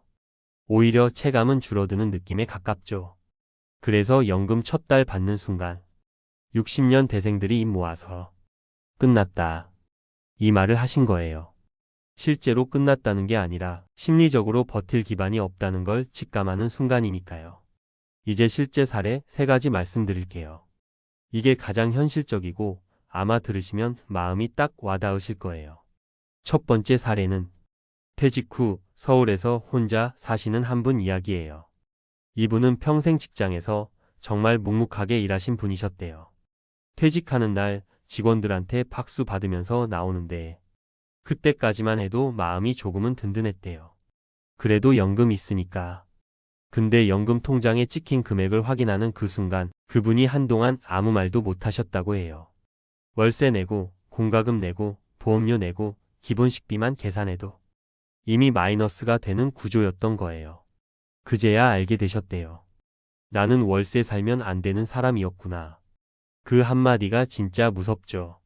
사는 방식 자체를 바꿔야만 버틴다는 뜻이니까요. 결국 이분은 서울을 떠났습니다. 지방의 작은 도시로 내려가서 생활비를 줄이고 취미였던 목공 일을 조금씩 하면서 겨우 균형을 잡기 시작하셨다고 하더라고요. 두 번째 사례는 부부가 함께 은퇴를 맞은 경우예요. 이분들은 부부 연금이니까 그래도 괜찮겠지 싶었대요. 근데 두 개 합쳐도 생활비에는 못 미쳤습니다. 특히 문제는 의료비였어요. 나이 들어갈수록 병원 갈 일이 늘어나는데 그 부담이 너무 컸던 거죠. 가장 충격적이었던 건 여행을 좋아하시던 부부였는데 앞으로는 여행은커녕 차도 유지 못하겠네. 이 말을 하시더라는 거예요. 연금은 생활을 유지하기 위한 돈이지 삶의 여유를 누리는 돈은 아니었던 거죠. 결국 이 부부는 생활비를 줄이기 위해 지내던 아파트를 팔고 더 작은 곳으로 이사했어요. 그리고 차도 정리하고 대중교통 중심으로 생활 패턴을 완전히 바꿨습니다. 온전히 생존을 위한 구조로 인생 설계를 다시 했다고 해요. 세 번째 사례는 자녀와 같이 살다가 오히려 더 힘들어진 분이에요. 처음엔 자녀가 부모님 모시겠다고 했대요. 근데 막상 들어가 보니 식비, 교통비, 각종 생활비가 다 올라가고 자녀도 사정이 넉넉하지 않다 보니 부모 연금에 어느 순간 의존하게 되는 상황이 된 거예요.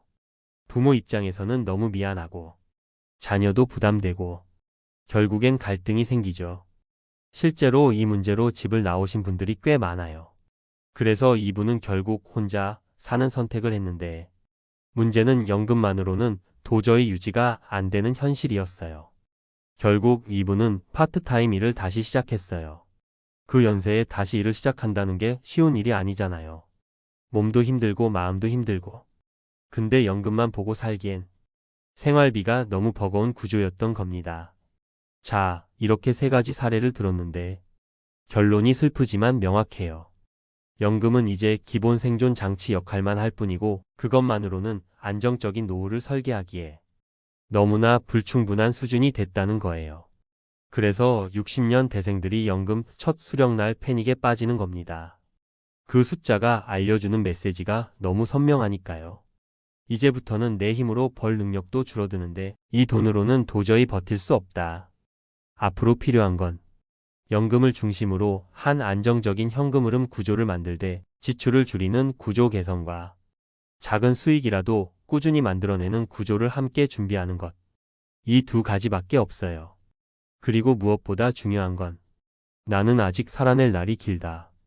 이 인식이에요. 연금만으로 버티기 힘들면 지출을 조절하고 생활 패턴을 바꾸고 가능한 소득원을 찾고 지역을 옮기는 것도 고려하는 유연함이 필요하다는 거죠. 연금을 처음 받는 순간의 그 패닉은 절망이 아니라 현실을 알려주는 신호예요. 그 신호를 무시하면 더 큰 문제가 오고 그 신호를 잘 이해하면 오히려 삶을 다시 정비하는 계기가 돼요. 그러니까요, 끝났다. 이 말 절망으로 끝나야 하는 말은 아니에요.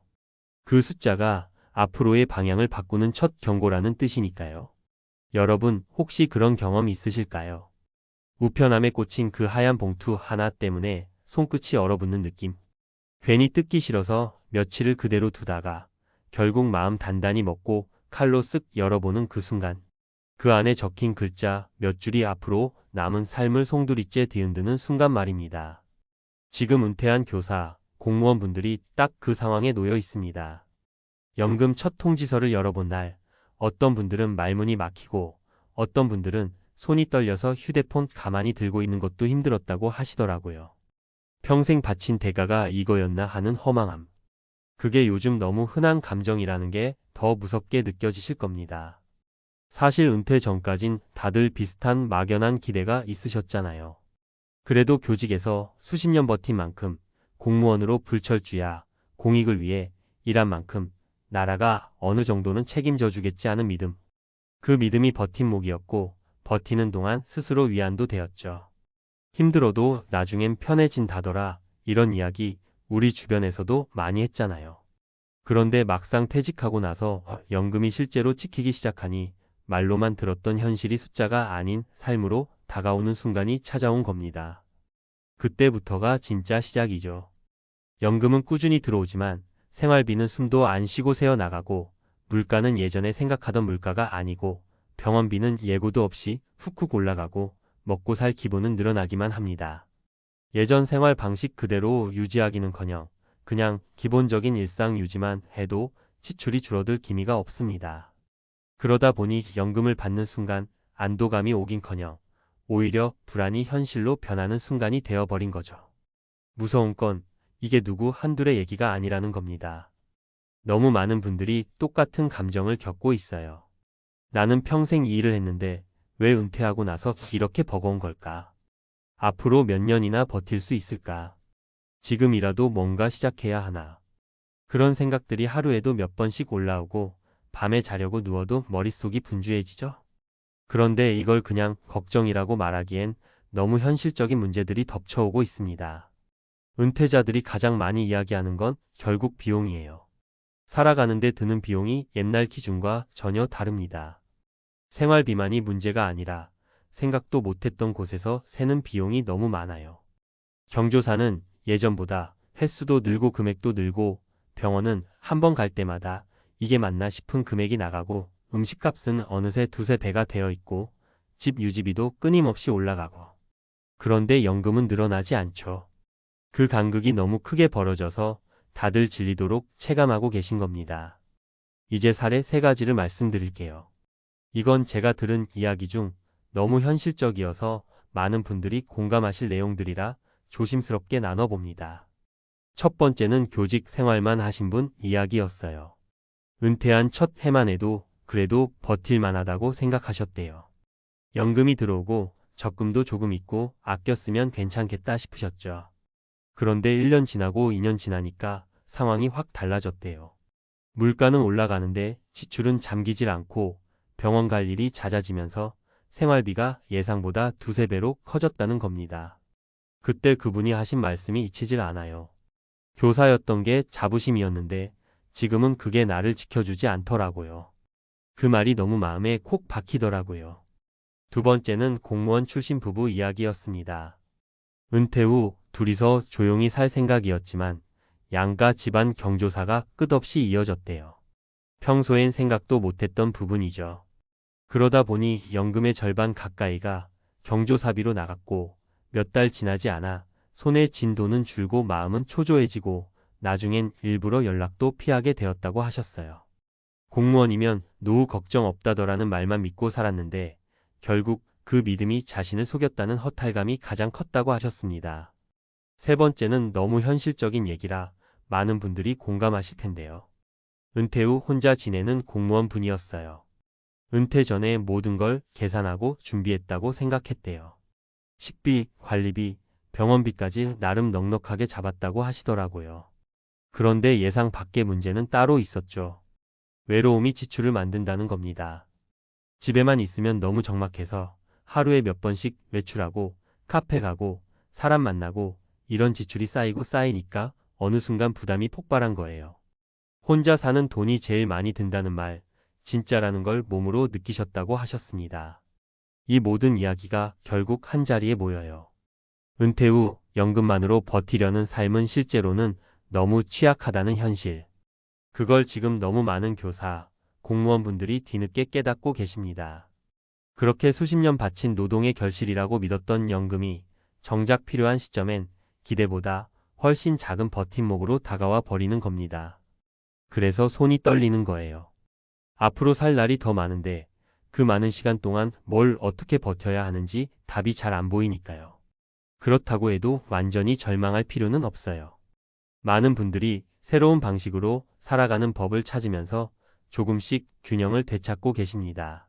지출을 근본적으로 줄이는 생활 패턴을 만들고 무리하지 않는 작은 수입 구조를 곁에 두고 건강을 유지해 병원 지출 자체를 줄이고 버티는 힘이 아니라 흘려보내지 않는 힘을 키우는 방식이죠. 큰 돈 필요한 게 아니라 새어나가는 구멍을 막는 게 훨씬 강한 전략이라는 걸 하나둘 깨닫고 계십니다. 은퇴 후 삶은 누구에게나 낯설고 예상보다 훨씬 거친 길일 수 있어요. 하지만 지금 이 순간에도 조금씩 길을 만들어가고 있는 사람들이 있고 삶을 다시 다잡는 분들이 있습니다.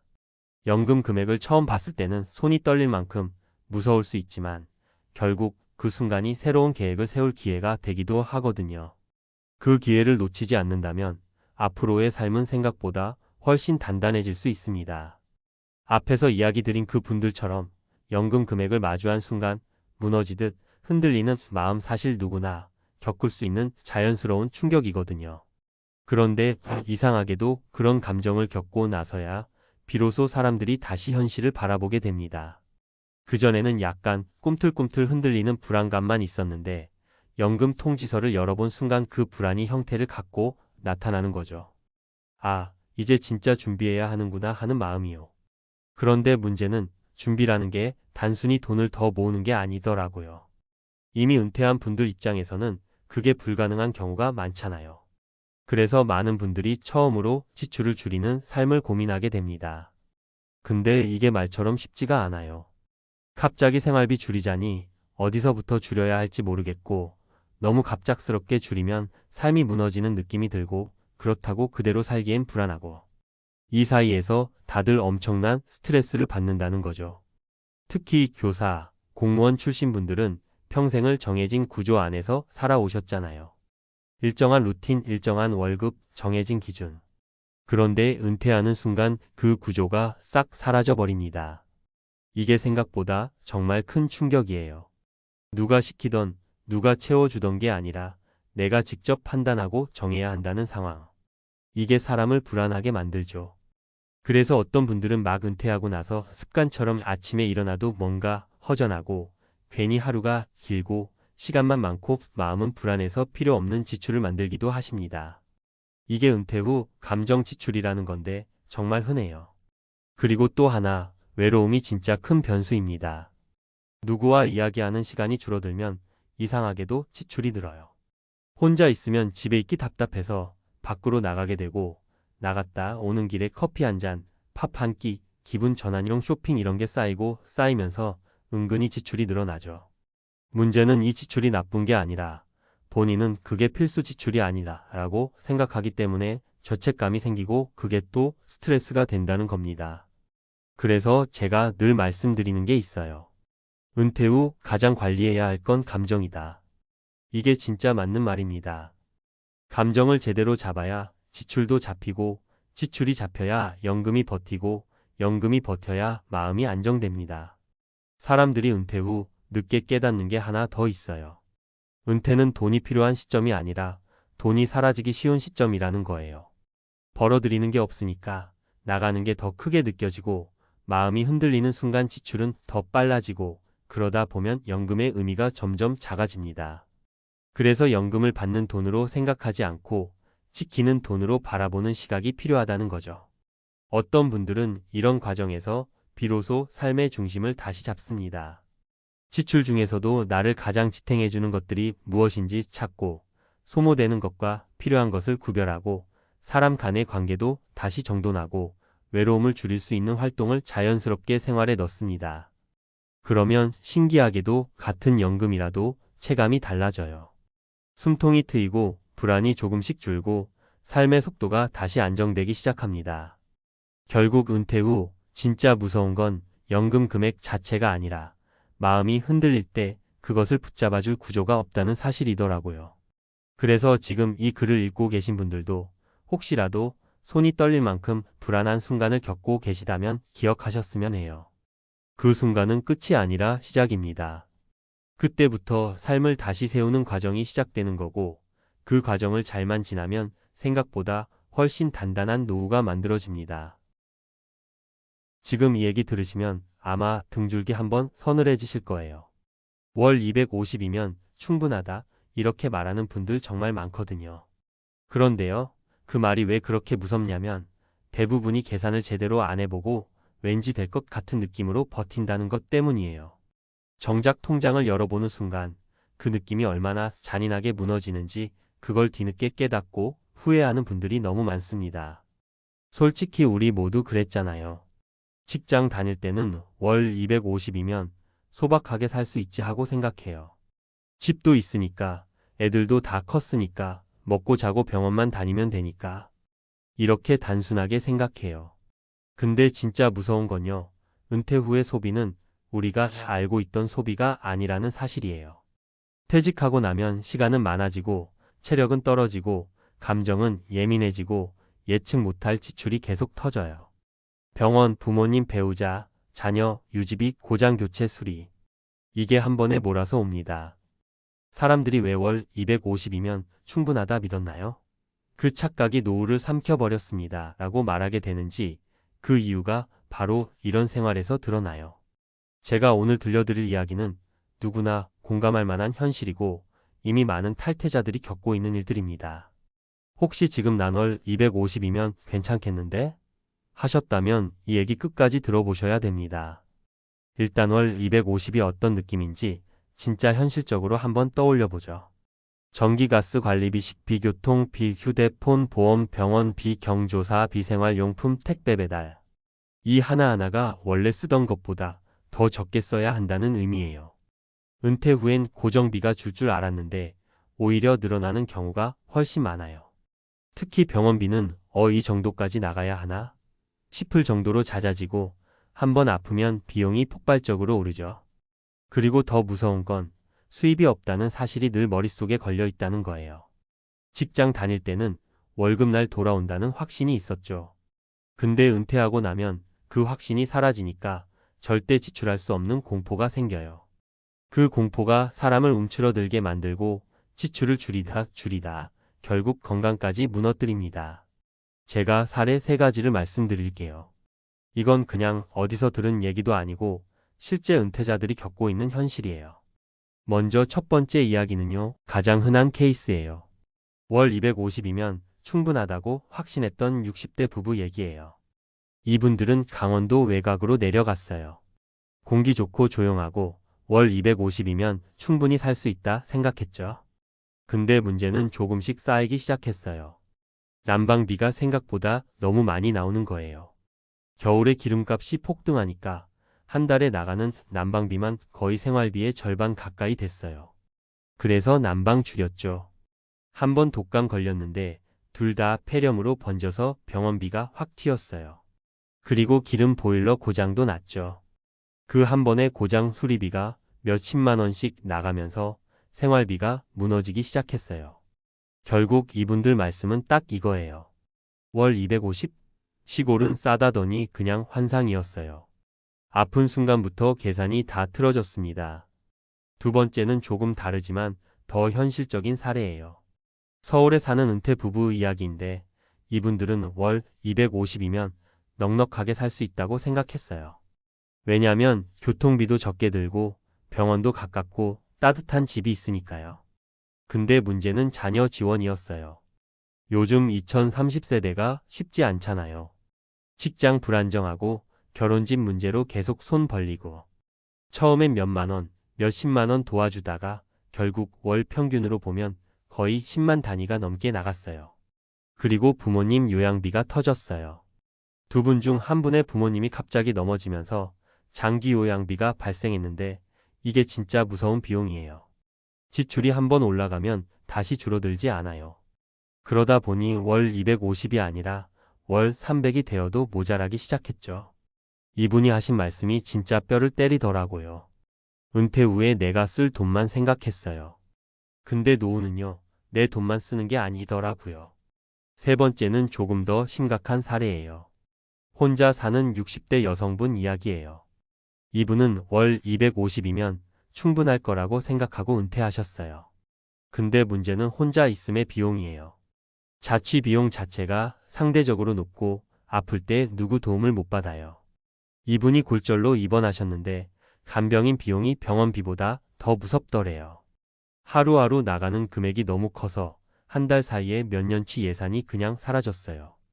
태어나고 나서는 겁이 나서 아무데도 못 나가고 생활비를 확 줄였어요. 그러니까 마음이 더 무너졌죠. 이분 말이 아직도 잊히지 않아요. 월 250으로 사는 건 가능했어요. 하지만 혼자 아플 때 월 250은 아무것도 아니더라고요. 이게 바로 사람들이 월 250이면 충분하다라는 말을 후회하게 되는 이유예요. 그 숫자 뒤에는 우리가 예상하지 못했던 병원 부모자녀 고정비 고장 돌 발지출이 숨어 있어요. 그리고 가장 잔인한 건 이 모든 지출이 한 번에 몰려온다는 사실이에요. 그래서 노후를 준비할 때는요, 월 얼마로 살 수 있냐가 핵심이 아니에요. 핵심은 돈이 언제, 어디서, 어떤 속도로 나갈지 그걸 알고 있어야 해요. 월 250이 절대 적은 금액이 아니지만 예측 못한 지출 앞에서는 정말 허무하게 무너질 수 있다는 현실을 받아들이셔야 합니다. 혹시라도 지금 나는 예외일 거야 하고 계신다면 그게 바로 가장 위험한 착각이에요. 노후의 무서움은요, 준비 안 된 사람에게만 오는 게 아니라 준비했다고 믿는 사람에게 더 크게 온다는 데 있어요. 아까 말씀드린 이야기에서 이어서 조금 더 깊이 들어가 보면요. 결국 노후라는 게 무서운 이유는 돈이 부족해서가 아니라 돈의 흐름이 내 의지와 상관없이 새어나가기 때문이에요. 이걸 모르면 월 250이면 되겠지 하고 살다가 어느 날 갑자기 통장이 텅 비고 그제야 내가 뭘 모르고 있었구나 하고 뒤늦게 깨닫게 되죠. 은퇴자 분들 만나보면요. 공통점이 있어요. 처음 12년은 그래도 여유가 있는 것처럼 느껴지는데 3년 차부터 표정이 완전히 달라져요. 이유는 단순해요. 모든 지출이 동시에 기어오르기 시작하는 시점이 3년 차거든요. 난방비, 전기료, 수도료 같은 고정비는 한 번 오르면 내려오지 않고 병원비는 나이가 들수록 자주 터지고 경조사비나 가족 관련 지출은 예상 못할 때 갑자기 훅 들어오고 이런 게 한꺼번에 달라붙는 거죠.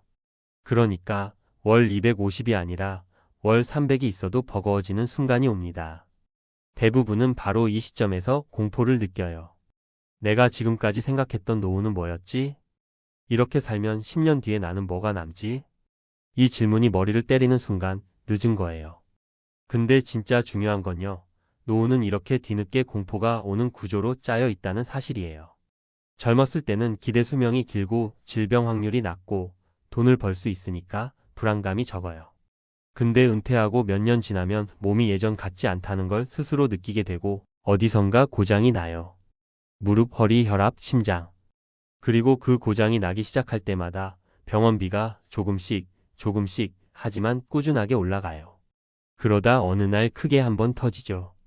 그 순간 월 250은 그냥 사라져요. 병원비, 약값, 정기검진, 치료비. 이게 계속 반복되면서 월 250 노후라는 개념 자체가 현실과 맞지 않다는 걸 모두 깨닫게 됩니다. 게다가 노후의 또 다른 변수는 심리예요. 정말 무서운 건 돈이 빠져나가는 것보다 돈을 쓰는 게 무서워지는 그 마음이에요. 이거 사도 될까? 혹시 다음 달에 더 큰 일이 생기면 어쩌지? 아끼고 아끼다가 혹시 아끼는 게 내 삶을 망치고 있는 건 아닐까? 이렇게 갈등하는 시간이 길어질수록 삶의 만족도가 떨어져요. 그러다가 결국 돈을 아껴야 한다는 생각이 아무것도 못한다는 두려움으로 바뀌게 돼요. 이걸 경험해본 분들은 입을 모아 이렇게 말하죠. 월 250이 나쁜 게 아니라 월 250에 내가 갇혀버리는 게 무서운 겁니다. 그래서요, 지금 이 얘기를 들으셨다면 무조건 기억하셔야 해요. 노후는 금액으로 준비하는 게 아니라 흐름으로 준비하는 거예요. 수입의 흐름, 지출의 흐름, 돌발 비용의 흐름. 이 흐름을 통제할 수 있느냐가 인생 이막의 삶의 질을 완전히 갈라놓습니다. 지금 여기까지 들으셨다면요. 아마 속으로 이런 생각하실 거예요. 도대체 어떻게 해야 이 지옥 같은 흐름에서 벗어날 수 있지? 월 250이든 300이든 더 무너지지 않으려면 뭘 해야 하지? 한국 돌아온 순간부터 악몽이 시작됐다는 67세 귀국 한인의 절규. 여러분, 혹시 이런 말 들어보신 적 있으세요? 은퇴하면 한국이 더 싸고 더 편하고 병원도 가깝고 생활비도 낮다더라. 많은 분들이 그렇게 믿고 계시죠. 특히 미국에서 30년, 40년 살다 보니 고향 가서 마지막은 편하게 살자. 이 마음 누가 이해 못하겠습니까? 근데요. 오늘 이야기의 주인공 67세 박 선생님은 그렇게 기대를 안고 한국행 비행기를 탔지만 내리자마자 정말 말 그대로 악몽이 시작됐다고 말했습니다. 이게 과장이라고 생각하시죠? 근데 들어보시면 아마 이게 진짜 현실이구나 하고 고개를 끄덕이실 거예요. 특히 미국에서 수십 년 산 한인분들이라면 이분의 말이 내 이야기처럼 느껴질 수 있습니다. 한국 돌아온 첫날 생각보다 더 차가웠던 현실. 박 선생님이 한국에서 가장 먼저 맞닥뜨린 건 물가도 집값도 아니었어요. 바로 낯설미였습니다. 한국이 고향인 건 맞죠. 하지만 30년 넘게 떠나 있었던 나라에서 사람들은 이미 달라져 있었고 동네 분위기도 바뀌어 있었습니다. 친구들은 대부분 지방으로 흩어졌거나 가족 챙기느라 만나기 어려웠고 몇몇 친구는 이미 요양병원에 계신 상태였어요. 내가 알던 한국이 아니더라고요. 사람들이 빠르고 바쁘고 나만 느리게 움직이는 것 같았어요. 박 선생님이 첫날 남긴 말입니다. 그리고 이 낯설음은 곧바로 생활비 충격으로 이어졌습니다. 첫 번째 악몽 생각보다 훨씬 높은 생활비. 한국은 물가가 싸다고요? 여러분, 그건 이미 오래전 이야기입니다. 박 선생님이 한국 도착 일주일 만에 한 말이 이거였어요. 아니, 한국이 이렇게 비쌌어요? 그리고 바로 뒤따라온 말. 미국보다 싸다는 말 누가 한 거죠? 미국에서 은퇴하고 들어오신 분들이 가장 많이 오해하는 게 환율 기준이 아니라 현지 기준으로 생활비가 올라 있다는 사실입니다. 한국 장보기 비용, 외식 비용, 병원비, 교통비. 이 모든 게 미국보다 싸지 않아요. 특히 한국은 자주 쓰는 비용이 굉장히 빠르게 올라가 있고 그게 은퇴자의 통장을 조용히 잠식합니다. 박 선생님은 한국 돌아온 지 2달 만에 생활비 지출이 미국 평균 지출과 비슷하거나 더 높다는 걸 깨달았어요. 특히 식비는 한국에서 더 많이 나갔습니다. 한 번장 보면 10만 원이 그냥 날아가는데 체감 물가는 미국보다 빠르다고 이야기하셨어요. 두 번째 악몽 혼자가 되는 시간. 한국에서 가족이 가까우니까 외롭지 않을 거라 생각하셨죠? 박 선생님도 그렇게 믿었어요. 근데 현실은 정반대였습니다. 가까워도 바쁘더라고요. 미국에 있을 땐 멀어서 못 만난다고 생각했는데 한국 오니까 거리 문제가 아니었어요. 아들, 딸은 각자 회사 다니느라 바빴고 손주들은 학원 스케줄로 정신 없었어요. 식사 한번 하려면 예약 잡듯 일정을 맞춰야 했습니다. 미국에서는 오히려 알고 지내던 교회 사람들, 한인 커뮤니티 이웃들과 정서적으로 서로 의지하며 지냈는데 한국에서는 오히려 혼자 있는 시간이 훨씬 많아졌다고 하셨어요. 한국은 가까워 보여도 정서적으로는 더 멀었어요. 이 말 정말 많은 귀국 한인들이 공감합니다. 세 번째 악몽 예상 못했던 건보료와 세금. 여기서 가장 큰 충격이 터졌습니다. 박 선생님이 한국에서 질색했던 게 바로 건보료 폭탄이었어요. 미국에서는 메디케어, 메디케이드 또는 401k 소셜연금으로 나름 안정적인 구조가 있었죠. 근데 한국에 귀국한 순간 세대 분리, 소득 기준, 재산 기준, 지역가입자 건강보험료 이게 한꺼번에 덮쳤습니다. 특히 한국은 재산 기준 건강보험료라는 시스템 때문에 작은 집 하나 있어도 연금 조금 받아도 보험료가 확 뛰어버립니다. 박 선생님은 이렇게 말했어요. 건보료만 계산해도 미국에서 살던 것보다 더 나가더라고요. 그뿐인가요? 재산세, 부동산 관련 비용, 공과금 이게 한데 묶이니까 미국보다 고정비가 더 높아졌습니다. 한국 귀국 후 무너지는 은퇴자들 생각보다 많습니다. 여기서 제가 들려드리고 싶은 내용은 한국 오지 마세요. 이런 단순한 경고가 아니에요. 문제는 한국을 떠난 지 너무 오래돼 생긴 정보의 단절. 그리고 은퇴자에게 가장 무서운 건 비용이 아니라 예상 못한 변수라는 사실. 이 두 가지입니다. 한국은 미국과 구조가 정말 다릅니다. 미국은 개인이 설계하고 책임지는 문화이고 한국은 복지나 의료가 가까운 만큼 필요 없이 내는 비용도 많고 시스템이 요구하는 비용도 많습니다. 이런 시스템 차이를 모르고 귀국했다가 생각보다 빠르게 무너지는 분들이 많아요. 특히 60대 후반, 70대 초반 귀국자들이요. 실제 사례 3가지 진짜로 있었던 이야기. 여기서 3분의 경우만 들려드릴게요. 다 박 선생님처럼 한국 귀국 후 힘들어하신 분들입니다. 첫 번째 사례 72세 여성, 한국 의료비 때문에 오히려 더 돈이 센 경우. 이분은 한국은 병원비 싸다는 말을 듣고 한국으로 돌아오셨어요. 근데 병원비 자체는 저렴해도 자주 가야 하는 상황이 되면 비용이 폭발합니다. 병원 가면 검사 하나, 약 하나, 진료 하나. 조금씩 나가는 비용이 매달 수십만 원씩 쌓였고 건보료까지 올라가면서 오히려 미국보다 비용 부담이 커졌습니다. 싸긴 한데 너무 자주 가야 해서 합치니까 미국보다 올라갔어요. 두 번째 사례 69세 부부. 한국의 빠른 생활 리듬을 못 따라가고 우울증까지 온 경우. 귀국하고 나면 가족이 챙겨줄 줄 알았대요. 근데 가족들은 바쁘고 이웃들은 낯설고 한국은 전반적으로 빠르게 돌아가는 사회다 보니 이 부부가 적응하는데 큰 어려움을 겪었습니다. 결국 1년 안에 우울증 진단을 받았고 다시 미국으로 돌아갈지 고민하고 있었습니다. 세 번째 사례 74세 남성, 건보료와 재산 기준 때문에 은퇴 자금이 빠르게 소진된 경우. 미국에서는 소셜연금과 개인연금으로 안정적으로 살던 분이 한국에 들어오면서 지역가입자 건보료가 매달 40만 원 넘게 나왔고 부동산 보유하면서 재산세, 공과금까지 더해지면서 지출이 갑자기 2배가 됐습니다. 한국 오면 돈 아낄 줄 알았어요. 근데 돈이 새는 속도가 너무 빨라요. 결국 이분도 2년 만에 다시 미국행 고민을 시작했습니다. 결국 박 선생님이 마지막에 한 말이 여러분에게 전하는 메시지입니다. 한국은 고향이지만 은퇴하고 사는 구조는 미국과 완전히 달라요. 그걸 모르고 들어오면 진짜 힘듭니다. 여러분, 결국 재정이 무너지는 게 무서운 게 아닙니다. 혼자가 되는 순간, 예상 못한 비용이 들기 시작하는 순간, 의료보험 시스템이 달라서 당황하는 순간, 그때부터 악몽이 시작됩니다. 한국이 좋고 나쁘고의 문제가 아니에요. 준비가 없으면 어느 나라든 은퇴자는 흔들린다는 이야기입니다. 박 선생님의 절규는 그래서 우리에게 교훈이 됩니다. 귀국이든 미국 정착이든 정확한 정보를 바탕으로 본인에게 맞는 구조를 먼저 만들어야 노후가 안정됩니다.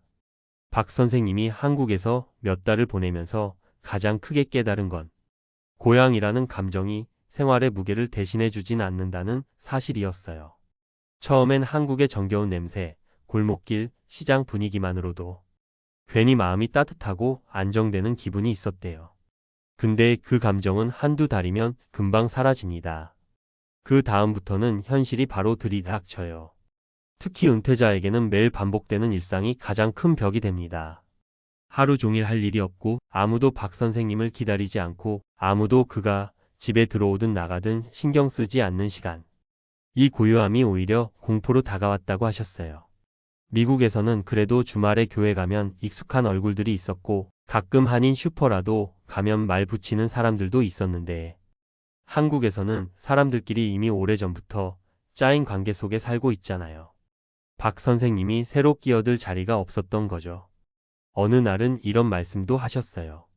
한국에 오면 사람 냄새 나서 좋을 줄 알았는데 막상 와보니 나 혼자만 냄새를 맡는 것 같더라고요.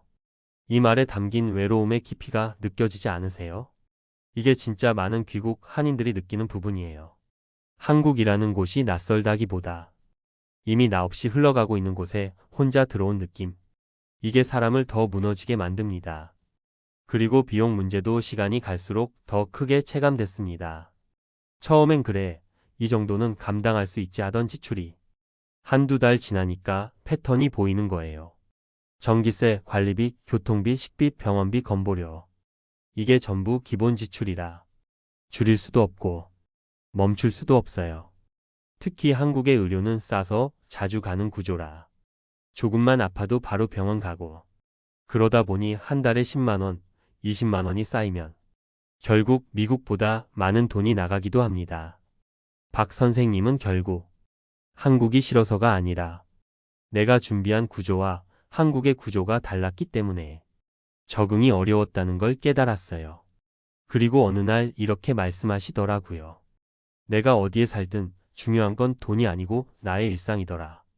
미국이든 한국이든 내가 버틸 수 있는 구조를 먼저 만들어야 한다는 걸 이제 알았어요. 이 말이 참 와닿지 않나요? 많은 분들이 귀국을 고민할 때 돈이 덜 드는 나라, 병원이 가까운 나라, 가족이 있는 나라, 이렇게 외부 조건만 보고 결정하거든요. 근데 정작 노후는 외부 조건이 아니라 내가 느끼는 고립감, 내가 견딜 수 있는 속도, 내가 감당할 수 있는 시스템. 이 세 가지가 결정합니다. 결국 박 선생님은 지금 한국과 미국을 오가는 삶을 다시 고민하고 계세요. 완전히 한국으로 붙박이로 들어오는 건 아니라는 거죠. 반년은 미국, 반년은 한국. 커뮤니티는 미국에서 유지하고, 가족과의 시간은 한국에서 보내고, 이렇게 균형을 맞추는 방식을 생각하고 계세요. 여러분도 혹시 귀국을 고민하고 있다면, 한국이 좋다, 미국이 좋다. 이렇게 흑백 논리로 생각하지 말고, 나의 루틴, 나의 인간관계, 나의 지출 구조가 어디에서 버틸 수 있는지부터 보셔야 합니다. 한국 돌아온 순간부터 시작됩니다. 은퇴자들이 다시 미국으로 도망친 진짜 이유. 이거 들으면 좀 오싹하실 수 있어요. 많은 분들이 한국행 비행기에서 내리자마자 느끼는 그 찜찜한 기운, 처음엔 기분 탓이라고 생각하죠. 그런데 어느 순간 다들 똑같이 말합니다. 내가 왜 돌아온 거지? 이렇게 버틸 수 있을까? 여기서 진짜 노후를 보낼 수 있는 건가? 그리고 그 불안감이 하루하루 쌓이다가 결국 하나의 결론으로 가요. 다시 미국으로 돌아갈 수밖에 없다는 결론. 이게 단순한 그리움이나 고향 적응 실패가 아니라 진짜 생존의 문제라서 그런 거예요.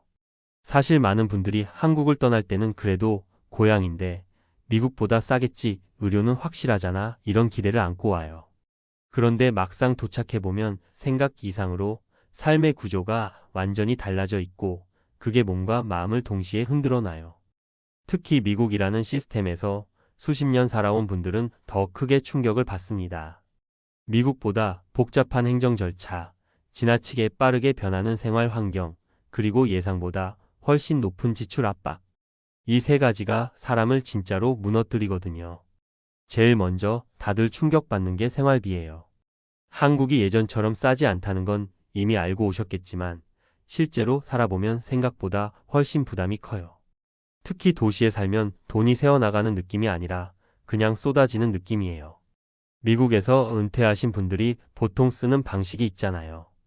필요한 데는 쓰고 남는 건 아끼고 그래도 기본적인 의식주는 크게 변동이 없는 구조.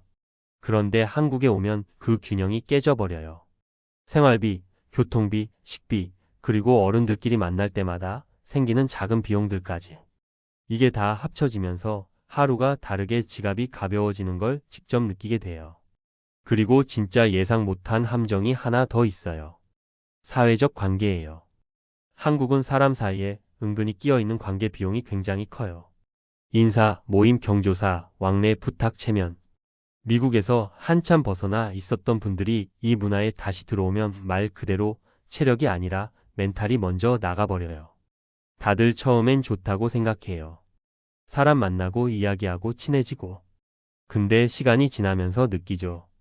이 관계를 유지하느라 하루가 다 가고 거기에 드는 비용과 에너지가 생각보다 어마어마하다는 걸. 특히 은퇴자분들은 소득이 정해져 있는데 이 관계비가 계속 생기니까 부담이 너무 큰 거예요. 또 하나 많이들 얘기하시는 게 고립감이에요. 한국이 사람이 많으니까 외롭지 않을 거라 생각하셨죠? 근데 실제로는 미국보다 훨씬 더 고립을 심하게 느껴요. 미국에서는 은퇴자 커뮤니티가 있고 노인센터가 있고 프로그램이 있고 그게 루틴처럼 자리 잡혀 있어요. 겉으로는 조용해 보여도 배경에 늘 사람이 있고 연결되어 있다는 느낌이 있거든요. 근데 한국에서는 뭔가 다들 바빠요. 아이들 돌보고 직장 다니고 가족 챙기고 그러면서 은퇴한 어른들은 어느 순간 나만 밖에 나와 있는 느낌을 받게 됩니다. 특히 미국 스타일의 생활 리듬에 익숙했던 분들은 그 속도에 섞일 수가 없어요. 그래서 하루하루가 조금씩 공허해지고 결국 오랫동안 쌓여서 무기력으로 바뀌는 경우가 많아요. 그리고 가장 무서운 게 건강 문제예요. 한국 의료가 좋다고 생각해서 오시는 분들 정말 많지만 실제로는 자주 병원에 가야 하는 나이대가 되면 비용과 절차, 그리고 보험 규정의 변화가 엄청난 스트레스로 와요. 특히 미국에서 메디케어와 개인 보험 체계에 익숙했던 분들이 한국식 건강보험 체계에 들어오면 적응하는 과정에서 갈등이 생기고 비용 충격도 생기고 무엇보다 내가 아플 때 누구에게 의지해야 하지? 하는 당혹감이 생겨요. 병원은 늘 붐비고 의사는 바쁘고 시스템은 복잡하고 나중에는 그냥 병원 가는 게 겁이 나버리는 분들이 많습니다. 그래서 결국 많은 분들이 같은 결론을 내립니다. 모든 게 불편한데 왜 굳이 여기 있을까? 그냥 내가 익숙하게 살아왔던 곳으로 돌아가는 게 맞는 거 아닐까? 그렇게 다시 미국행을 결정하는 거예요. 그게 단순한 선택이 아니라 생존 본능에 가까워요. 삶이 버거워지고 건강이 흔들리고 마음이 고립되면 누구라도 자신이 가장 편하고 익숙한 환경을 찾게 되거든요. 여기에 대한 현실적인 사례들이 있어요. 첫 번째는 뉴욕에서 30년 살다 한국에 돌아오신 한인 여성분 이야기예요. 이분은 한국이 너무 그리워서 귀국을 결심했어요.